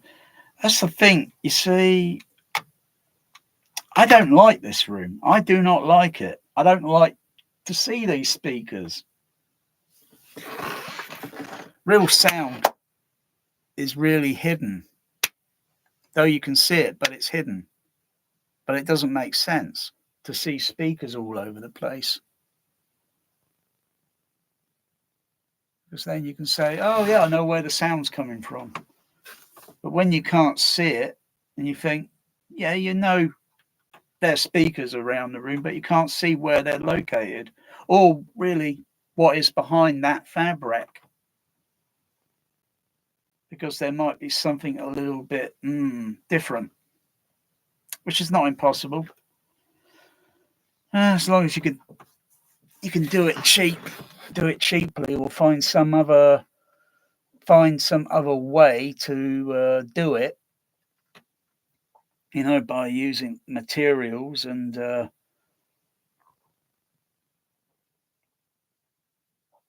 reflect sound, and, you know, maybe have one speaker sound like very large, wide, or whatever, depending on what frequency range. You just got to look into it. You just got to play around with it until you come up with something and you think, oh, well, that works. And then hide it. Because you want someone to think, oh, wow, that sounded good, but they didn't realize there's something behind, you know, the magic curtain, you know. Come out from behind that curtain. Ugh.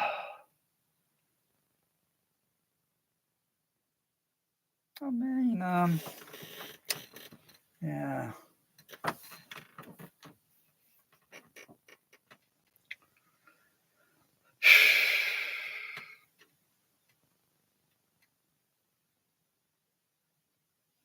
This hobby just gets boring after a while. It just gets boring.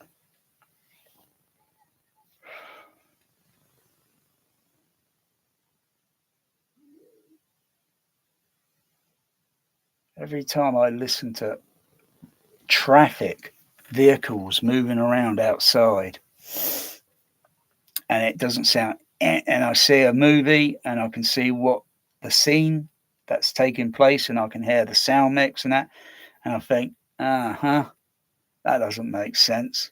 Because if I'm, for example, outside, the road goes low down at the base, down the end of the road, it goes low, and then it goes up on an incline, so it goes up on a hill.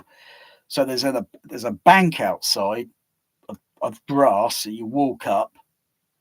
But if I'm down here, I'm in a bit of a dip, and the road surface is slightly, I would say it's above my height. It is just above my height. So when a vehicle's moving, I can hear the vehicle coming along down the end of the road, sounding distant and diffused. And as it gets nearby, I hear the vehicle engine, the wheels on the surface of the road, and I hear the vehicle going up on an incline and then gradually going up into the distant, fading, and then going diffused in the sound of the vehicle. That's how it sounds. But that incline, you don't get that on a Dolby Atmos because there are not enough speakers to create that element of illusion. Otherwise, the sound just goes along. It tracks or pan. If it's a decent pan through it, go from one speaker to the other to the other. Boom, boom, boom, boom. But that's not how a car works. I mean, you can't just go from one speaker and then to the next. There's a gap in between. There isn't any gaps outside. There's no gaps with reality. The sound would just you know, it's like a car going, I hear it there, and then I hear it there, and then I hear it there, and then that would sound very weird.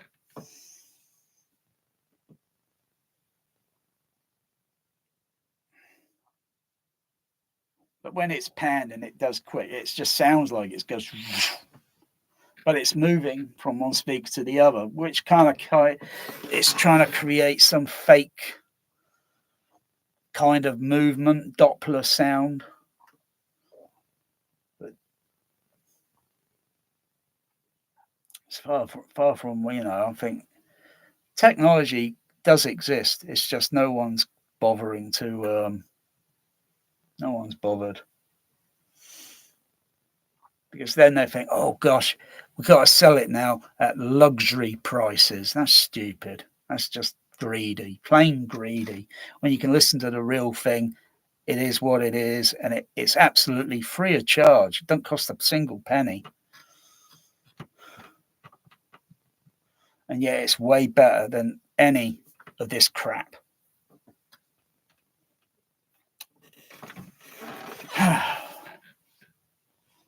Otherwise, you know, yeah.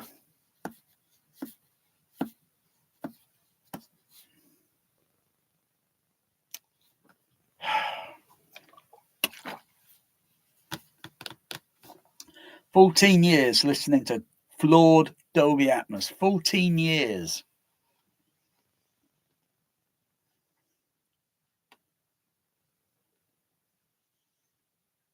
All they need to do is trade off a few of those speakers in its system, and they can be utilized for below surround. Underneath, it moves underneath. It comes when you see the X-Wing flying toward you, and it goes that way in Return of the Jedi or Star Wars or whatever, and you see it go that way, and you see one go that angle, and then one at this angle, or Star Destroyer, dun dun dun dun dun overhead, or Star Destroyer below surround, dun dun dun dun dun dun. You know.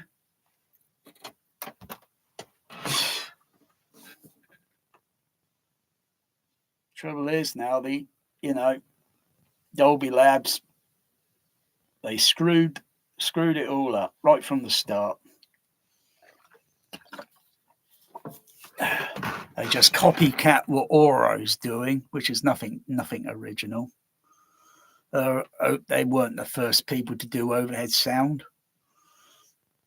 I think when you look at it, go back and look at it, it might be Cinerama downtown. Speakers in the ceiling. Nowhere else in the auditorium, just up in the ceiling. Very high up in the ceiling. In fact, almost better than the new Odeon BH2.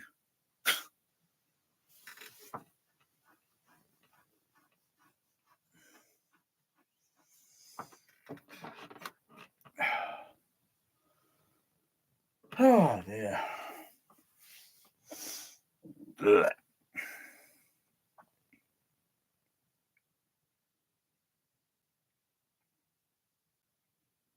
I've not even used my experimental overhead. I haven't used it in over a month. I've got the little switcher box up there, the little switcher box.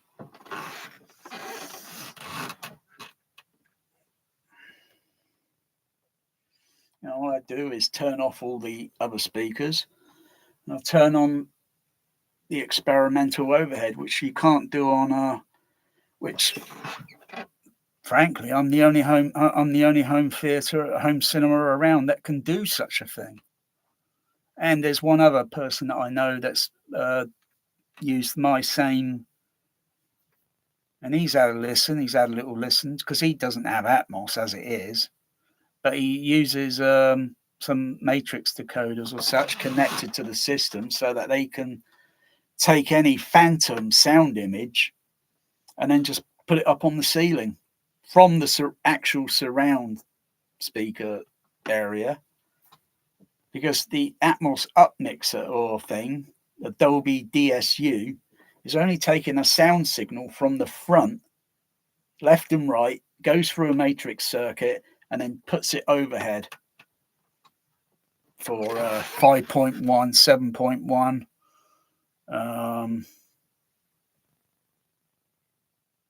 Dolby or 424 matrixes mixers,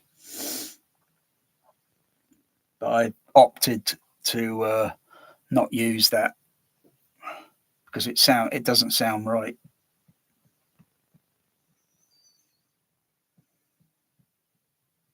It would or could be configured so instead of it going on the ceiling when you use the upmix thing, it goes to the sidewall, to the surround speakers, to other speakers that are the same speaker, and goes to the, so the sound would go a little way along the sidewall and then the other sound, but it depends whether it matches in the sound mix or the, otherwise Yeah, you could do that, but you need some special wiring and maybe a special switching box to switch the signal.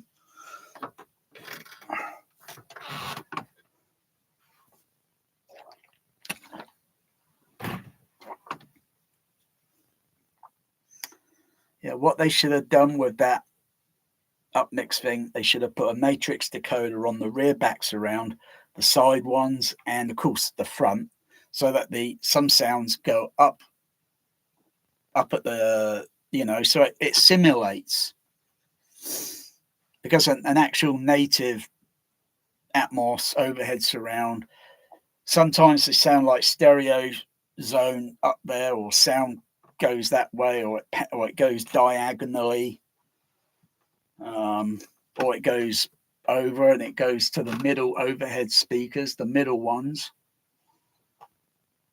It's not like a overhead guard or whatever, because the VOG is only a single one speaker. I've got 1, 2, 3 light VOGs overheads, so sound is pinpointable.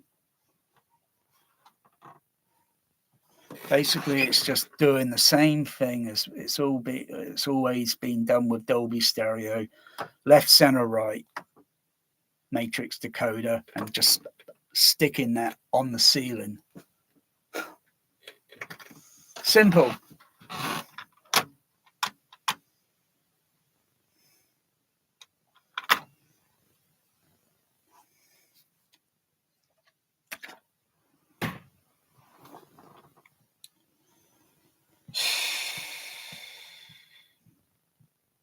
I don't know why people say insane. Why is this guy saying insane? I don't get it. Insane is crazy, like,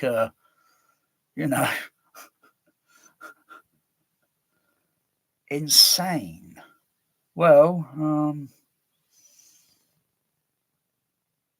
no one uses 60,000 watts. Nobody. If you used it 60,000 flat out, you damage your hearing. Now, you mean you got 60,000 for headroom, but you're using a lot less than that. Otherwise, it's like a rocket engine that you can design it, I suppose, to put out so much thrust. And that thing will literally, if it were fired up in a small room, would literally tear the room apart. I don't think you'll want that, because you won't be around to tell the story, the tale. You'll be obliterated.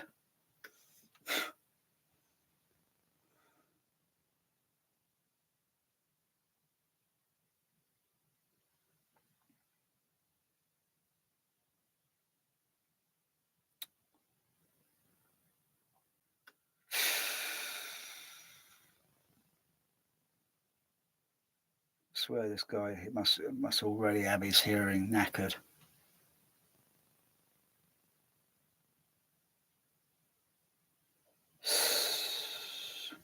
Anyway, some people want to knacker their hearing these days. We're depressed with the social society that surrounds us, and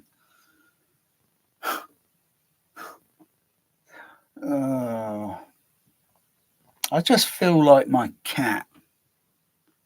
He's bored. He wants a soulmate. I just don't know what to get. I just don't know whether to get a female cat. I've had 3 male cats. Magic, Sooty, Magic, they got along. They had a fight at first, but that only lasted half a year or so, and then they got on with each other. Bear, Magic, oh no. Nearly 3.5 years of fighting. Oh.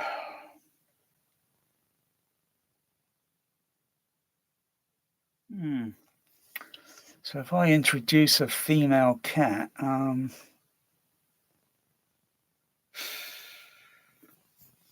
do I take my cat to the cat rescue centre to introduce, or they'll probably say, no, you can't do that because it might scare the other cats. It's really down to, how we introduce the cat to another cat. You keep one cat behind a door, two of them behind the door, so they can only smell and then get, because I know what happens if I take my cat outside. If I feel healthy enough to go out, there's an outdoor cat that sometimes walks up and starts hissing at the bear. Bear doesn't hiss back. So yeah. And that cat is I think it's a Tom. No, I think it's a female.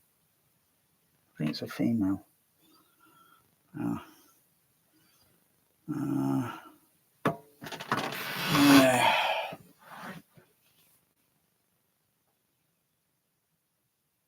I just don't know what cat to get. A black cat, a bright white coloured kind of cat like bear, or a tuxedo, another tuxedo, an orange cat. Oh, a kitten. Do I get a kitten? Do I get a cat that's only a few years old? Oh, there's so many and they all look adorable. Too bad can't get them all.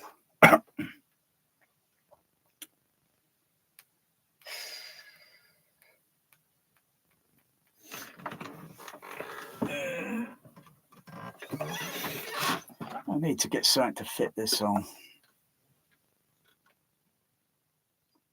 I need this to fit on a tripod.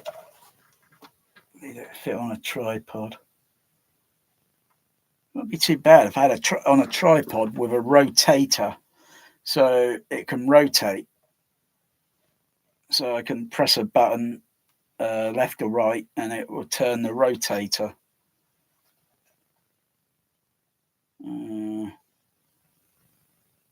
And maybe a tilt, so it can tilt forward and then tilt back whilst rotate. I think you can get a rotator like that, but I think they'll cost more than this. I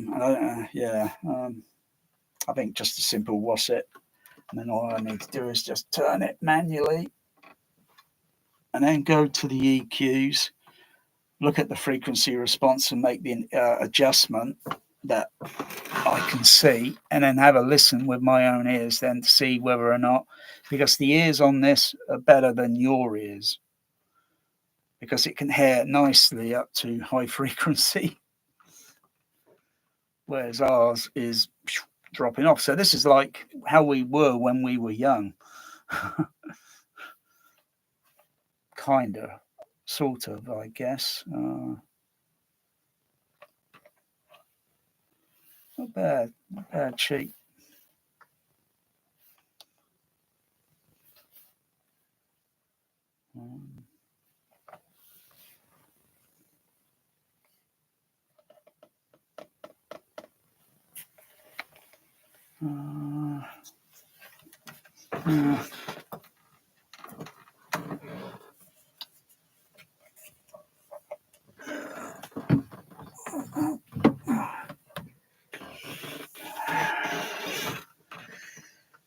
Dun dun dun dun dun dun dun dun dun dun dun dun.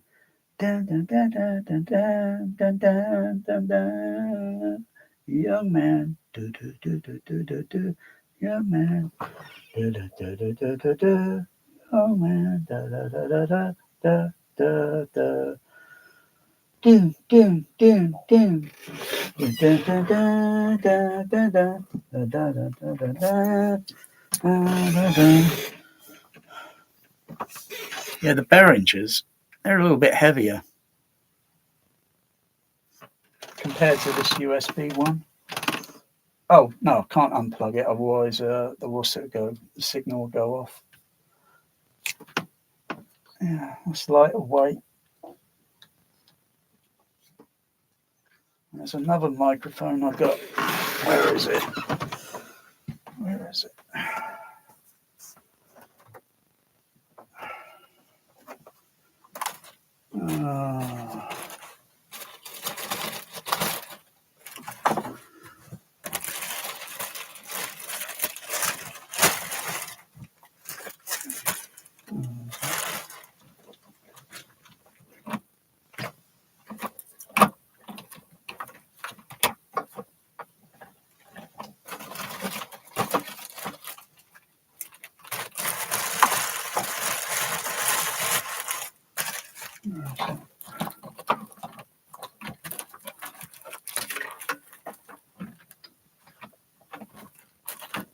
Oh, there's the what's it? Yeah, think about using that.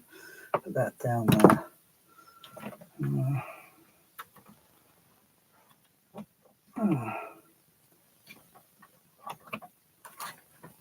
I can't see it. Oh, how many's there? 1, 2, 3. 1, 2, 3. 2, 3. Oh. 1, 2, 3, 4, 5, 6, 7.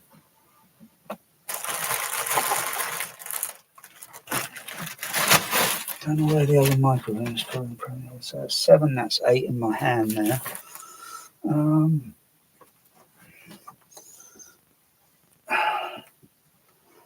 The other one's around the room, I think. Oh, there it is.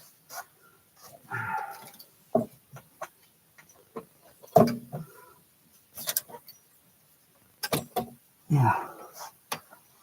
Oh yeah. Oh yeah. Oh yeah. The other ones are back there in the room. Yeah. So I've got a few of these. I've got a few there. They look like the Behringer, but yeah, it's lighter weight. Weight on that on the.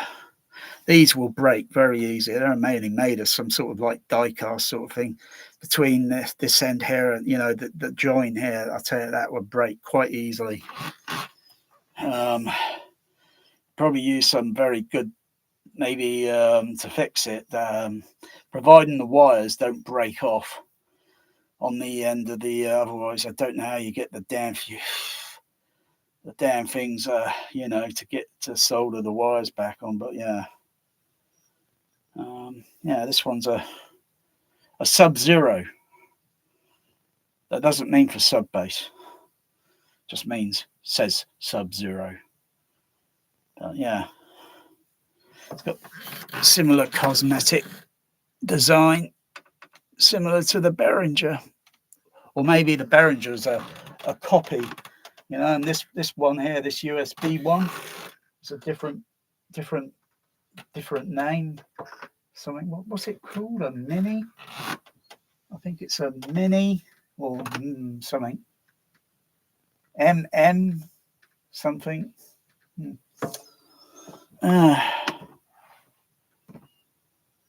So I'll probably buy more of these, providing they don't sell out, because they were a little bit cheaper as well than the Behringer.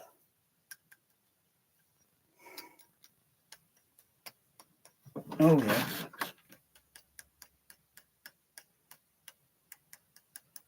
Just noticed that. Got a bit of a resonant sound there. A bit hollowish. Okay, where's one of the Behringers?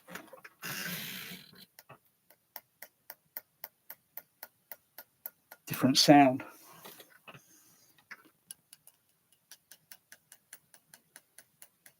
That doesn't mean, because it doesn't mean it degrade the sound or anything, because won't do anything to degrade the sound.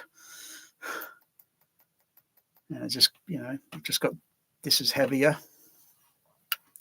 That's a little lightweight. So it's like here in my hand I got a microphone, and here and there I got an SPL meter, and one of the reasons we got here today is because of a name called Galileo, And I'll drop the two at the same time, and hopefully they should land on the floor at the same time. No, I'm not going to do that. I'll break the meter. Because this feels like a feather from a falcon. And this one feels like a bald eagle. Because the falcon might be a little bit smaller and the bald eagle would be a little bit bigger. Well, actually, this one's like a dinosaur seagull. Steven Seagull is in the house. Have you seen some of the size of these seagulls today? Flipping heck. They're like this size. Bloody hell. I swear they come from the lost world from somewhere. Or someone's breeding them. Yeah. It's not a bad microphone. Yeah, I'll put that back on me. What's it? I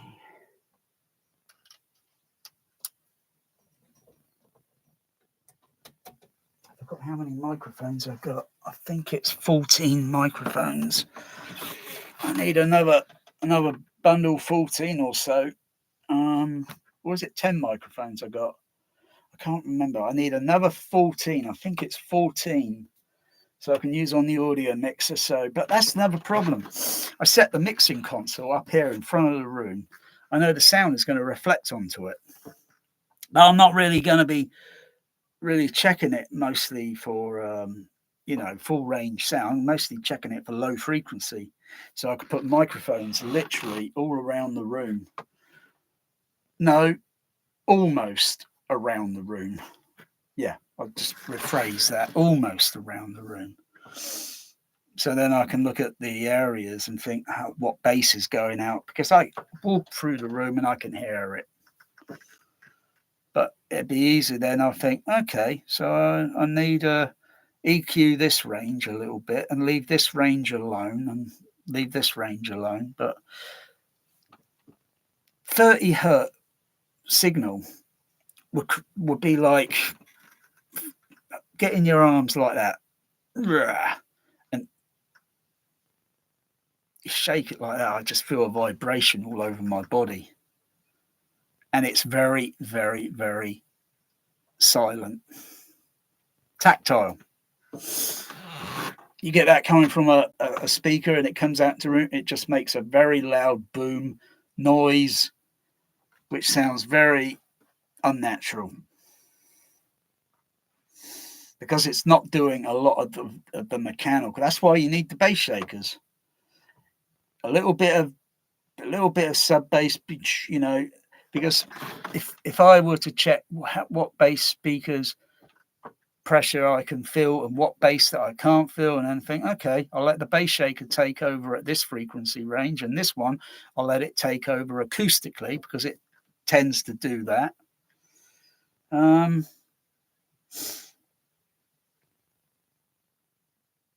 Otherwise, you just play 30 hertz something, or whatever space signal it is, sine wave. You play it too loud, and it's just like taxing your ears. It's just like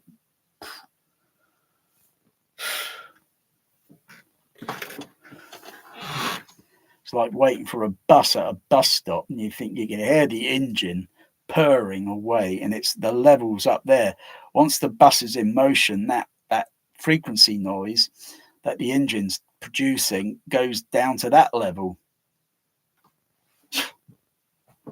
Then it feels comfortable. A coach is designed differently. They're designed for comfort, travel, long distances. Buses are only designed for short distances, but they're very loud, particularly when they come to bus stops. And you think, bloody arc at the bloody noise of that engine. A coach, when it starts up, it's very comfortable and it's got a nice uniform sound in the inside the coach. You can sit at the back of the coach and it doesn't sound horrendously loud like it is on a bus. Though if you're on the up deck, the top deck, it's a different sound up there than it is down on the lower deck, because you're closer to the engine.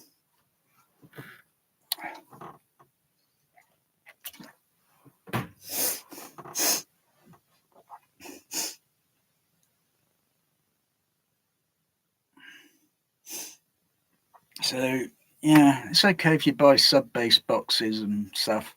That's cheap, and then you got to figure out how to. Yeah.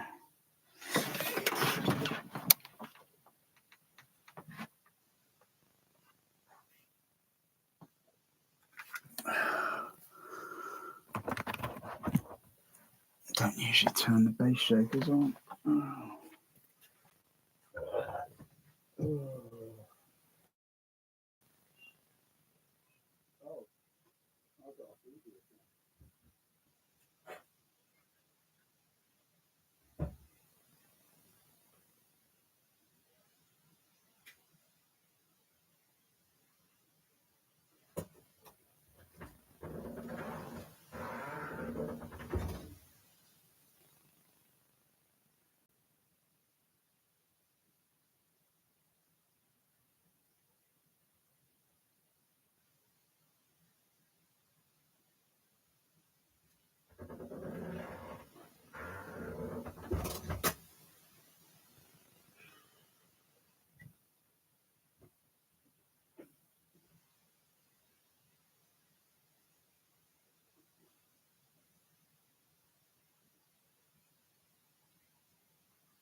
Drat.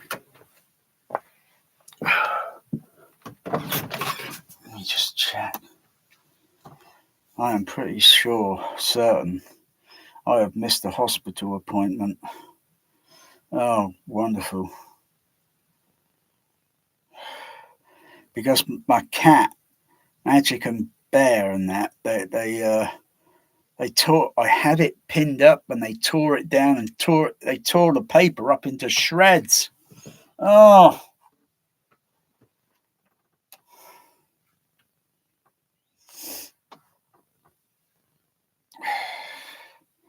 Hospitals always send you, in case you're going to miss something.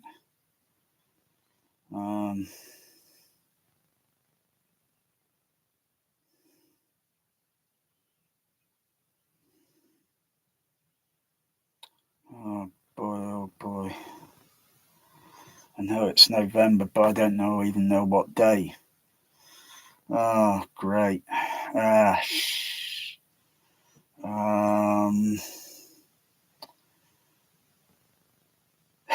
Great.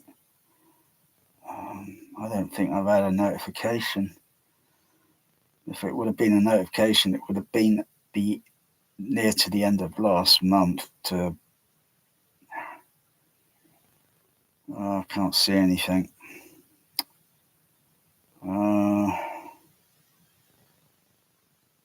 Oh, that's okay. That's okay. I'll get that sorted. But my health is not too bad at the moment. But that doesn't mean I can go into a lapse of back walking. I don't get this pressure or whatever it is in the upper part of the leg, both sides. I don't get this pressure thing anymore that I've noticed. I don't know if my heartbeat has gone back to normal rhythm. I don't know. I think that's the idea of going into the hospital I'm not sure if it's for what they call it. What do they call it when you go in the hospital? I forgot what they call it. It's a scan to scan the body to see if the heart rhythm is okay or whatever. I don't know. I forgot. But I'm getting lightheaded, and that immediately I've got to go and sit down, lay down before I push myself any further, because it could lead to a possible blackout and collapse. So that's usually the case. What happens when you black out? Boom, you collapse. And it's scary because you don't know what you're going to fall onto.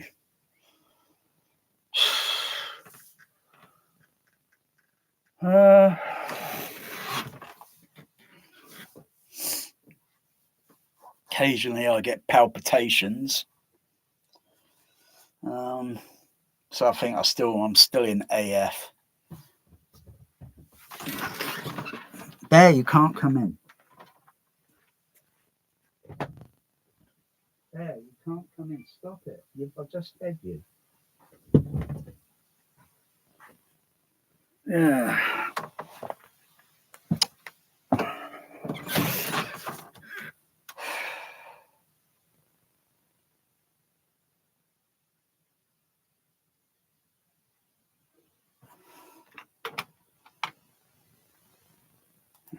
What's all this?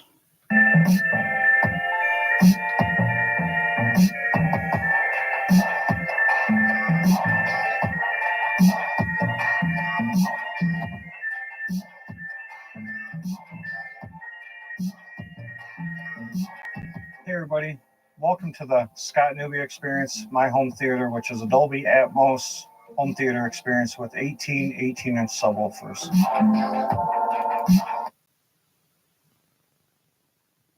What was that? Experience, my home theater, which is a Dolby Atmos home theater experience with 18 18-inch subwoofers. 1818. Oh, why don't you just keep it at 1818? Don't add any more, because it's got a nice ring to it. 1818. That was a good year, that was. 1818.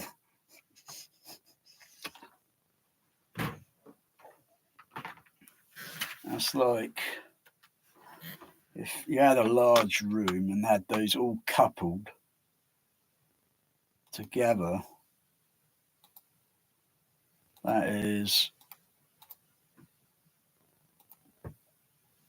yeah, that's 324 inches if it were all coupled together. Bear, will you stop it? No, will you stop doing that, Bear? No, you're not coming in the room. Get on the phone, Mr. Bear. No. Oh, I'll just take it.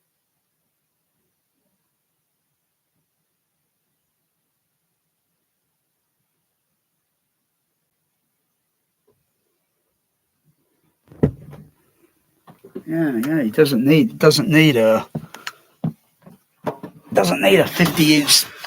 50-inch speaker, or no, 80 inches. Is it 80 inches? He's got 300. If he had all those subs put together and coupled, mutually coupled, though he can't because his room is too small, the things are spread out. But if it was all up in front and coupled, that's equivalent to 324 inches.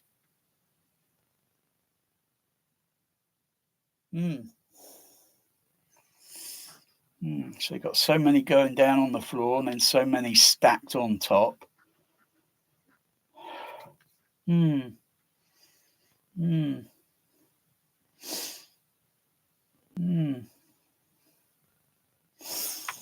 Yeah.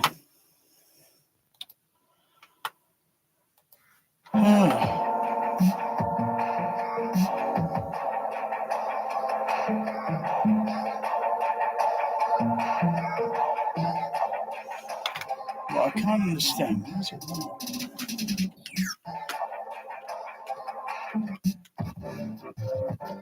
Growing to this home theater. Expenses the way of small airship land. Theater, anything with porch. Theater was built up regardless of my goals. I wanted to be into that. I needed the experience. We have a large, some serious, roughly a 14, so fitting 11 speakers plus 18 18s in roughly a 14 by 16 foot room and not 11 speakers plus 18 18s in roughly a 14 by 16 foot room. Oh, you're just a little bit wider than me. I'm only 10 foot, not 10. I'm only 10 foot. I think 10 foot, 10 inches. 16 feet length, 7.8 feet high. So his room is only just a couple of feet wider.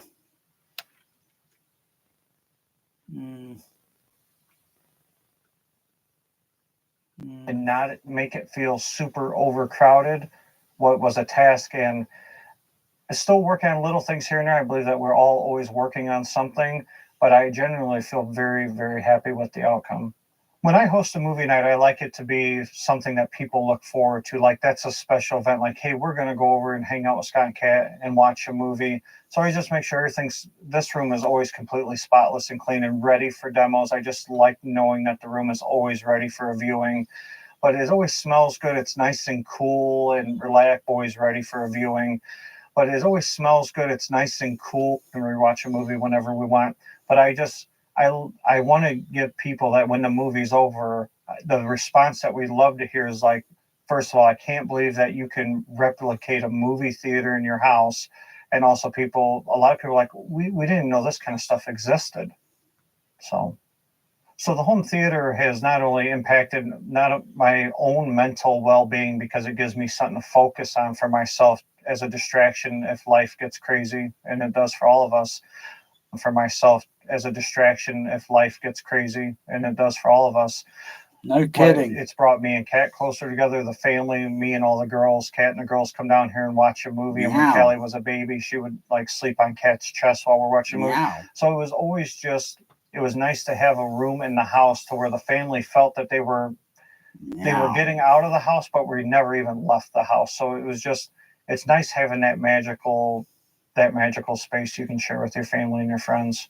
And I give this advice to everybody. If you're planning on building your own home theater, instead of just going into it blind, go visit some home theaters. I've driven and I've flown to check out other people's. Find somebody in your town, or even if you got to spend $200 to fly somewhere and back, get those ideas, listen to other people's turmoil that they went through, the mistakes that they made, listen to as many, go to events like how ImWave was, where you can check out so many different brands, anywhere from like SBS to JTR to Sendo to whatever. And don't just buy blindly, because I think that a huge mistake that people make is that they just go by what they read. And then they're like, oh, because this one guy said a speaker was harsh. Room placement, room acoustics. Man, I'm going to get murdered for that one. Room acoustics. Man, I'm going to get murdered for that one. So do your research. You don't want to put a bunch of money and a bunch of time, and then you're like, it's movie night, and you're like, something sounds off. Definitely, you cannot do enough homework beforehand, for sure. Save yourself some aggravation and some money, and reach out. If you're like on a Facebook group or an AVS group, or even reach out to like whoever you connect with as a YouTube creator and be like, hey man, I live in Seattle. Do you happen to know of a Seattle home theater group, or just Chicago or Dallas? Or man, if you are walking into it blind, visiting one home theater is going to completely change your whole aspect of like what's important to you. Is a huge screen? Is it loud? What do you want? Comfortable seat? People they don't care about certain stuff, and they really care about others. Write down on a piece of paper what's important to you. I want a big screen. I want loud bass. I only want to spend $10,000 on everything. And then you can kind of just go shopping from there. This theater is a representation, I believe, all of our home theaters or media spaces or living room setups is basically an extension of our personality. If you customize a car, you customize your home theater, you're just portraying your way in such a manner that you can probably find a lot about me by just walking through my home theater spaces and kind of get an idea of who I am. And I put a lot of love and care into the setup and a lot of time dialing it in. So when people come over and say, wow, that sounds really good, then it makes you feel good. Like, I made it sound like that. I set the speakers up. I hooked the wires up. I did the calibration or whatever. And it's cool to not only enjoy it yourself, but somebody else enjoy it and be appreciative of it. It really, it's kind of silly in a way, like for the people that don't really get it. But when somebody's like, dude, your system really sounded great, it makes you feel good. I'm always a big fan of the movie theaters. The nostalgia of it, me bringing Callie to the movie theaters. You know, you get crazy teenagers that talk and throw popcorn, and it the prices suck on everything. But at the end of the day, I think that no kidding.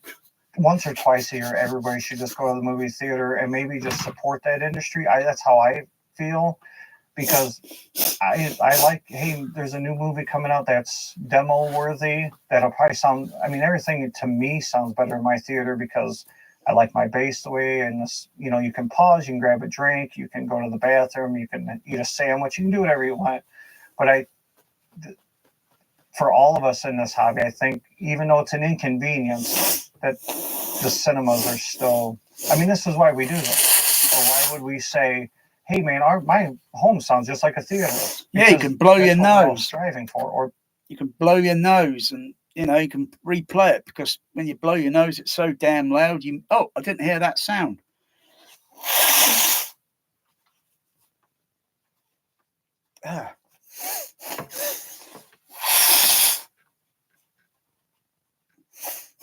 Here's an interesting fact. Not that these are gigantic, like bloody those creatures in Star Trek 2 that go down your ear canal. But when you blow your nose, the sound, when you look at it on an RTA analyzer, it almost goes up to almost about 20,000 kilohertz. Whew! It's just like sounding like white noise, or pink noise. But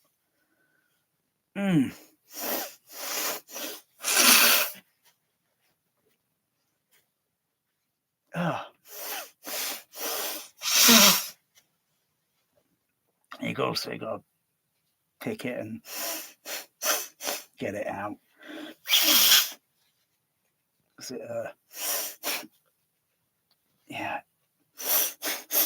Affects your breathing, respiration. It's amazing. Something so bloody tiny. Those passages wide at the base, and then as it goes up, it goes narrow. And you get all that, like a dust filter in a bloody air conditioning system. I've still got some more up there. It's not shifted.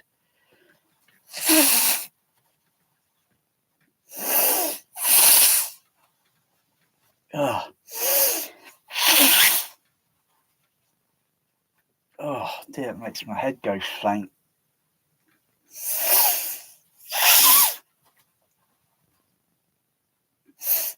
And another thing, my cat Magic, he never liked the sound of it. So cat's hearing is very sensitive.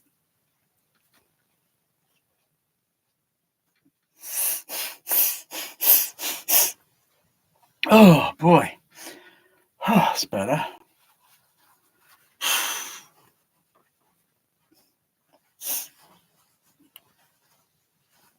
Oh.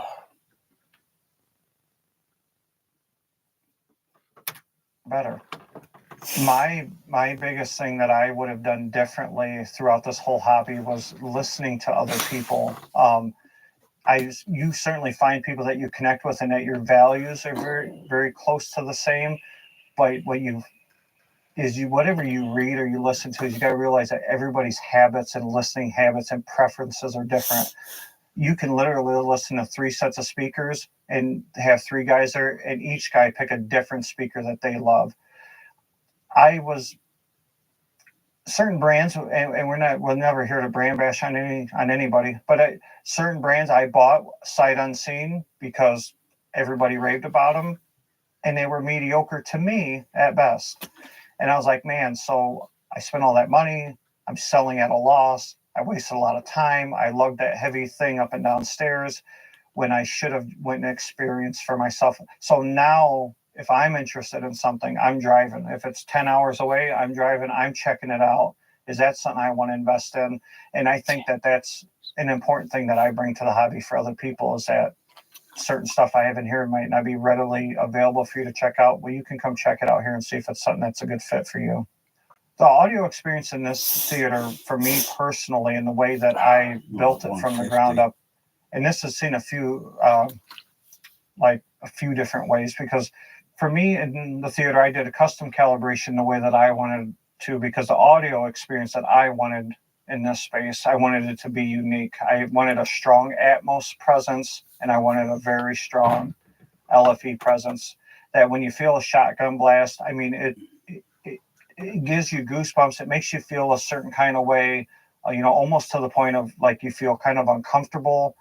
And that's what I've achieved in here. Some people love that. Some people hate it. That was my personal, and that's just my personality coming out, is that when you listen to that, be like, oh, this is his personality that we're listening to. But I'm very happy with the turnout of it, because I was finally able to set the parameters of how extreme I wanted it to be, not on my equipment's capabilities, but of my actual physical and hearing capabilities. And my current iteration of that has been the only time I've ever been able to do that. That's why this is so exciting for me to not only experience and keep experiencing for myself, but to share with people like you and our friends and our family. For the video aspect in this room, I'm a more audio guy, but I certainly appreciate good video, and that's why I really love the video in this room. For years, I was doing the video. The audio approach came stronger first, and now that I feel that my audio is much more in line, now I'm going with like the acoustic screen, and I'm really starting to appreciate the video side of more, because I'm not worried about the audio. So my theater, if you followed me or you've joined me through, my journey, is the audio got done first. And now I'm slowly, my JVC projector is a few years older now, but I'm now acoustic screen. And I'm like, man, it's so cool that the video, like the center's where it's supposed to be, and the screen material, because I never had a nice screen. So I'm just starting to really appreciate the more video side of things now. But the audio came first. But I love them both. But the video presence always kind of like came second. I think that's how it is when you're born, because your eyes are closed. The first thing you're going to notice, though you got no recollection of it, will be audio, will be sound. And until you open your eyes, and the next thing is sight, visual. And if you're in the womb, everything's dark or something. You'd hear, but I got no recollection of whatever. Yeah.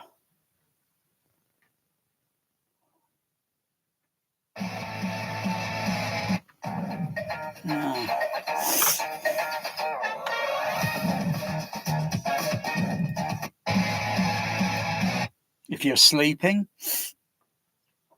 and you get a row, you notice a sound, then your eyes are closed, then you notice the sound. That's, of course, depending on if you're in a deep sleep mode. You wouldn't be even alerted by any sound around. You'd be in a deep sleep mode, so you wouldn't notice anything.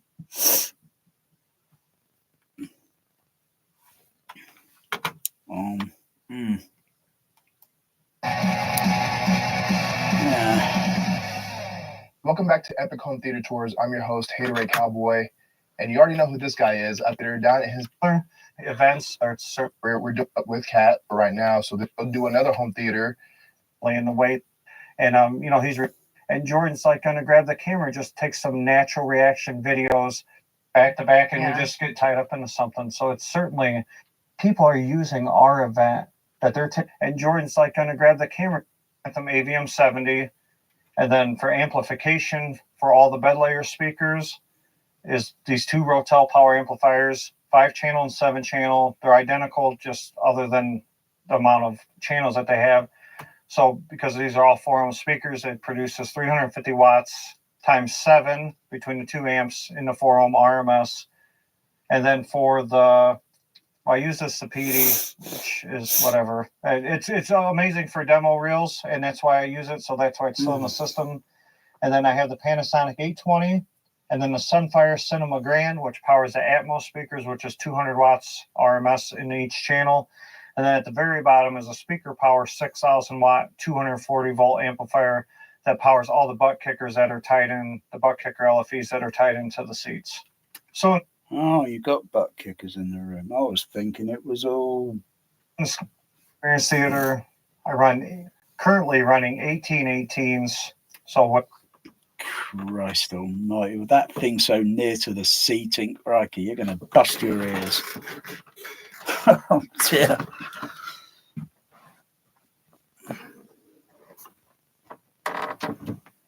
Oh dear. Going to bust your ears.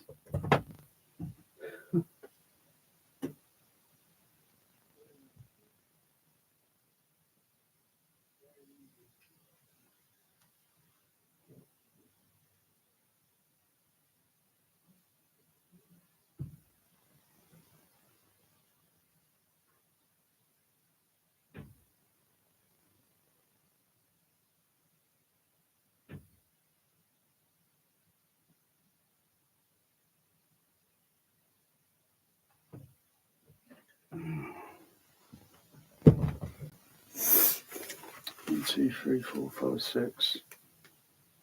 1, 2, 3, 4, 5, 6, 7, 8, 9. 1, 2, 3, 4, 5, 6. How many is it? 1, 2, 3, 4, 5, 6. 7, 8, 9, 10, 11, 12, 13, 14, 15, 16, 17, 18. Is that right? 1, 2, 3. 4, 5, 6, 7, 8, 9, 10, 11, 12, 13, 14, 15, 16, 17, yeah, 18. Once I'm finished with the sub bass shakers in this room, it'll be 18 sub bass shakers, 3 on each, 3 underneath the seat on the floor, 3 on each seat bucket, and then 3 on the seat back, each seat. So you get a bass fill on the seat back, the seat bucket or seat cushion, and on the floor. So when your feet are on the floor, you would feel a bass frequency.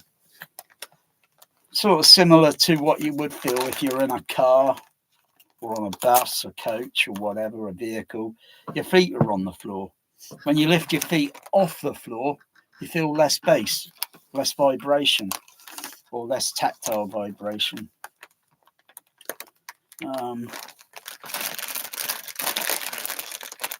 But it's not perfect. It's not perfect, you know. Some people like bass shakers, some people don't.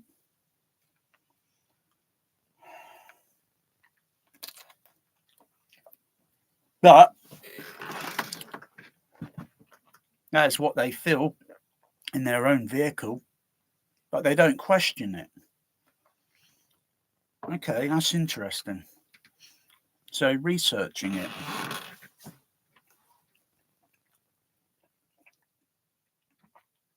Problem is the film sound, is the soundtrack. The film soundtrack. It can't be just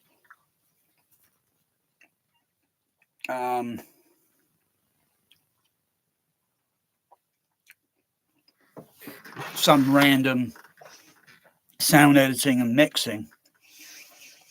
You know, when you're looking at different angles in a vehicle, a front view, and a side angle, and whatever, all these angles.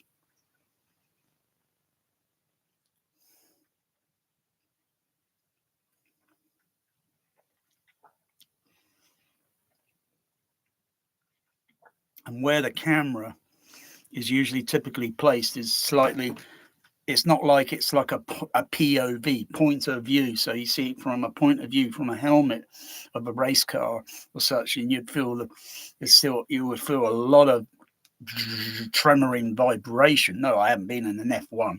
You would feel a lot of tremoring vibration of that vehicle going across that road surface, as well as the horrendous bloody noise of the.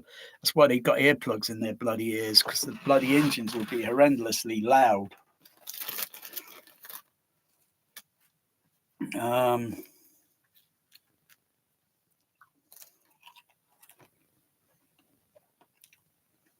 But film soundtracks, they always get things wrong. Continuity.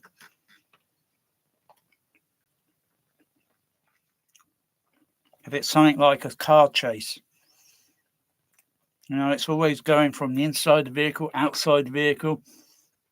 Bass levels and everything change. Tactile vibration changes if you're not inside the vehicle. But the Atmos is rubbish. There's just not enough channel to create a proper psychoacoustic illusion.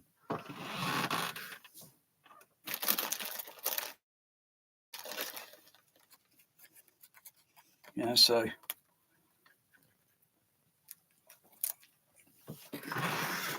you can put too much EQ bass on something to get something that feels like, okay, like that movie Speed. It doesn't even sound anything like being on a bus whatsoever. It's a load of rubbish. That movie is overrated. The sound mix is rubbish. I know what it sounds like on a bus. I've been on enough buses. It doesn't sound anything, not even with the crowd of people. I should be hearing crowd of people, voices behind me, to the side, in front of me. Doesn't sound like anything like that in the movie. Load of rubbish. Waste of time. Just to see a bus go woo over a bloody bridge. Oh, big deal.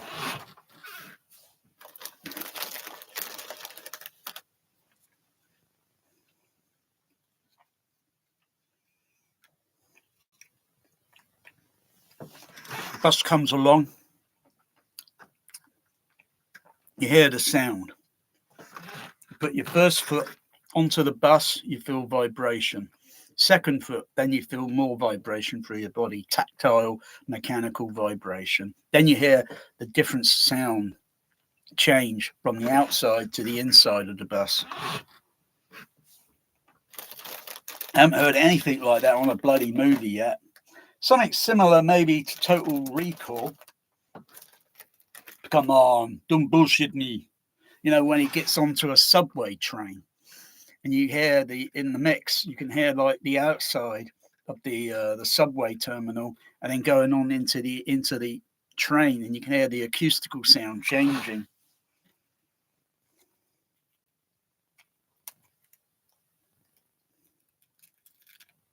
Come on, don't bullshit me. Now, seriously, your mind won't know the difference.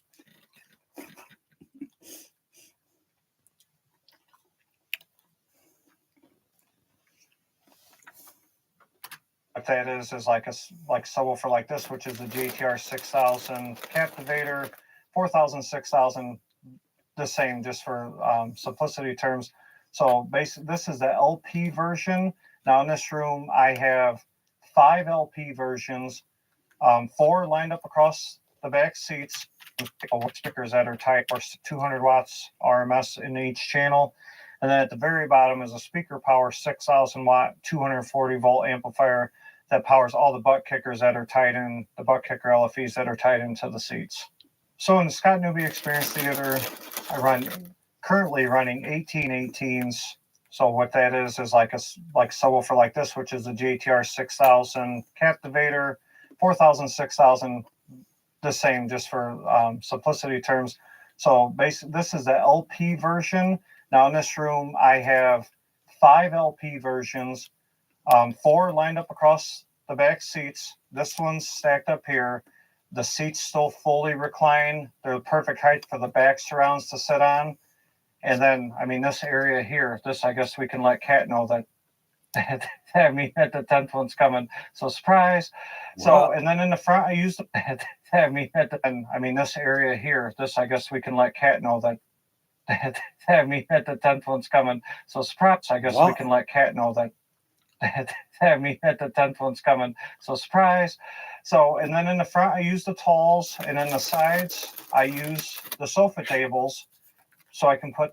Once again, that's me maximizing the space. The subwoofers all serve a purpose because they're holding the side surrounds, and I use isobaric decouplers to try to separate the speakers from the subs for the surrounds and back surrounds and stuff like that, and even the front speakers.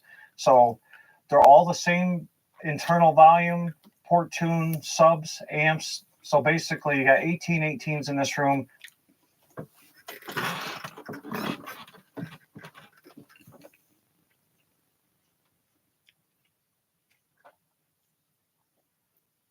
You got to design the floor, the room, the floor, the flooring, and everything, and where the sub goes, and what its capability, what it can or cannot do.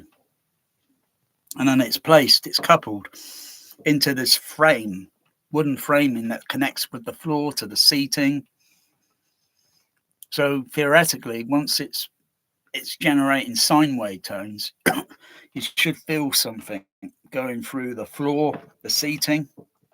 One sub to do it all. Theoretically. Because you look at how a bus is designed, where the engine's located, and how it mechanically puts vibration through that bus.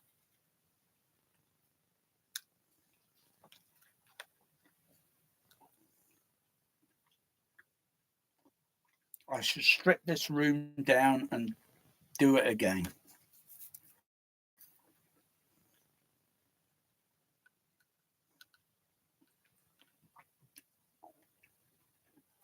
So I'd need a different type of sub-bass driver that can do the excursion. You design everything, do something that's a prototype at first to see whether it works or not, because if you try and do it and it fails, and it's like, crikey, you've gone to all that trouble and it fails. Got to build a prototype, test it outside before building it indoors, something simple to check everything everything that, and then make any alteration that might be needed before doing in an actual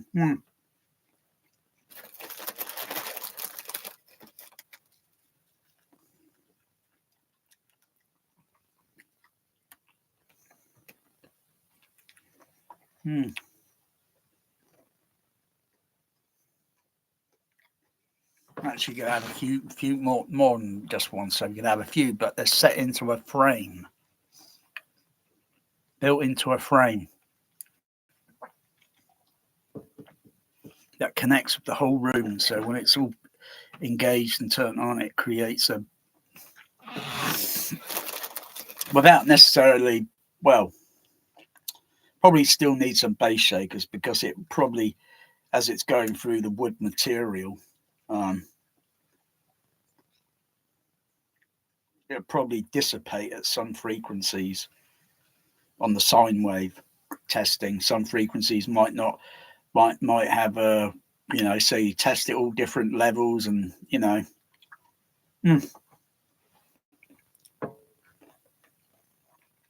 but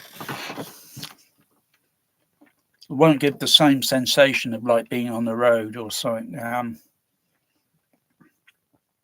Probably in a sound mix recording, so you've got something that's playing that doesn't sound like a loop recording that's only got maybe a couple of minutes, and it plays the same. Then you notice, hey, hang on, this sounds like it's looping, because it's making the same vibration or the same sound or whatever. I can see it on the frequency RTA. It's a loop, like if it's a travel of an experience in speed, the road surface is going to be always different.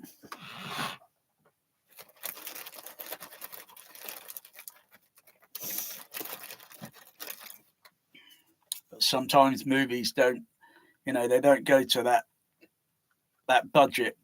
You know, they cheat and cut corners, and then you notice it. Oh, it sounds like a loop recording.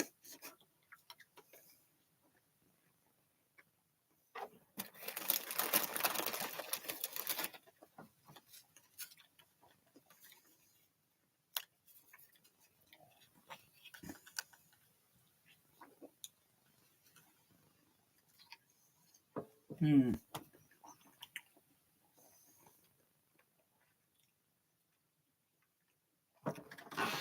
The only thing you can't do in a home theatre, home cinema, is inertia. Unless you build yourself your own bloody centrifuge.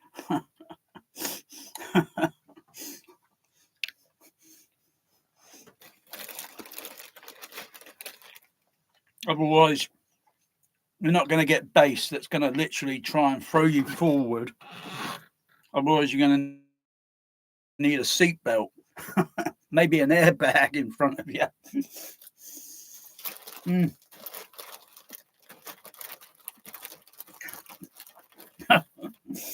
Oh, yeah. What next?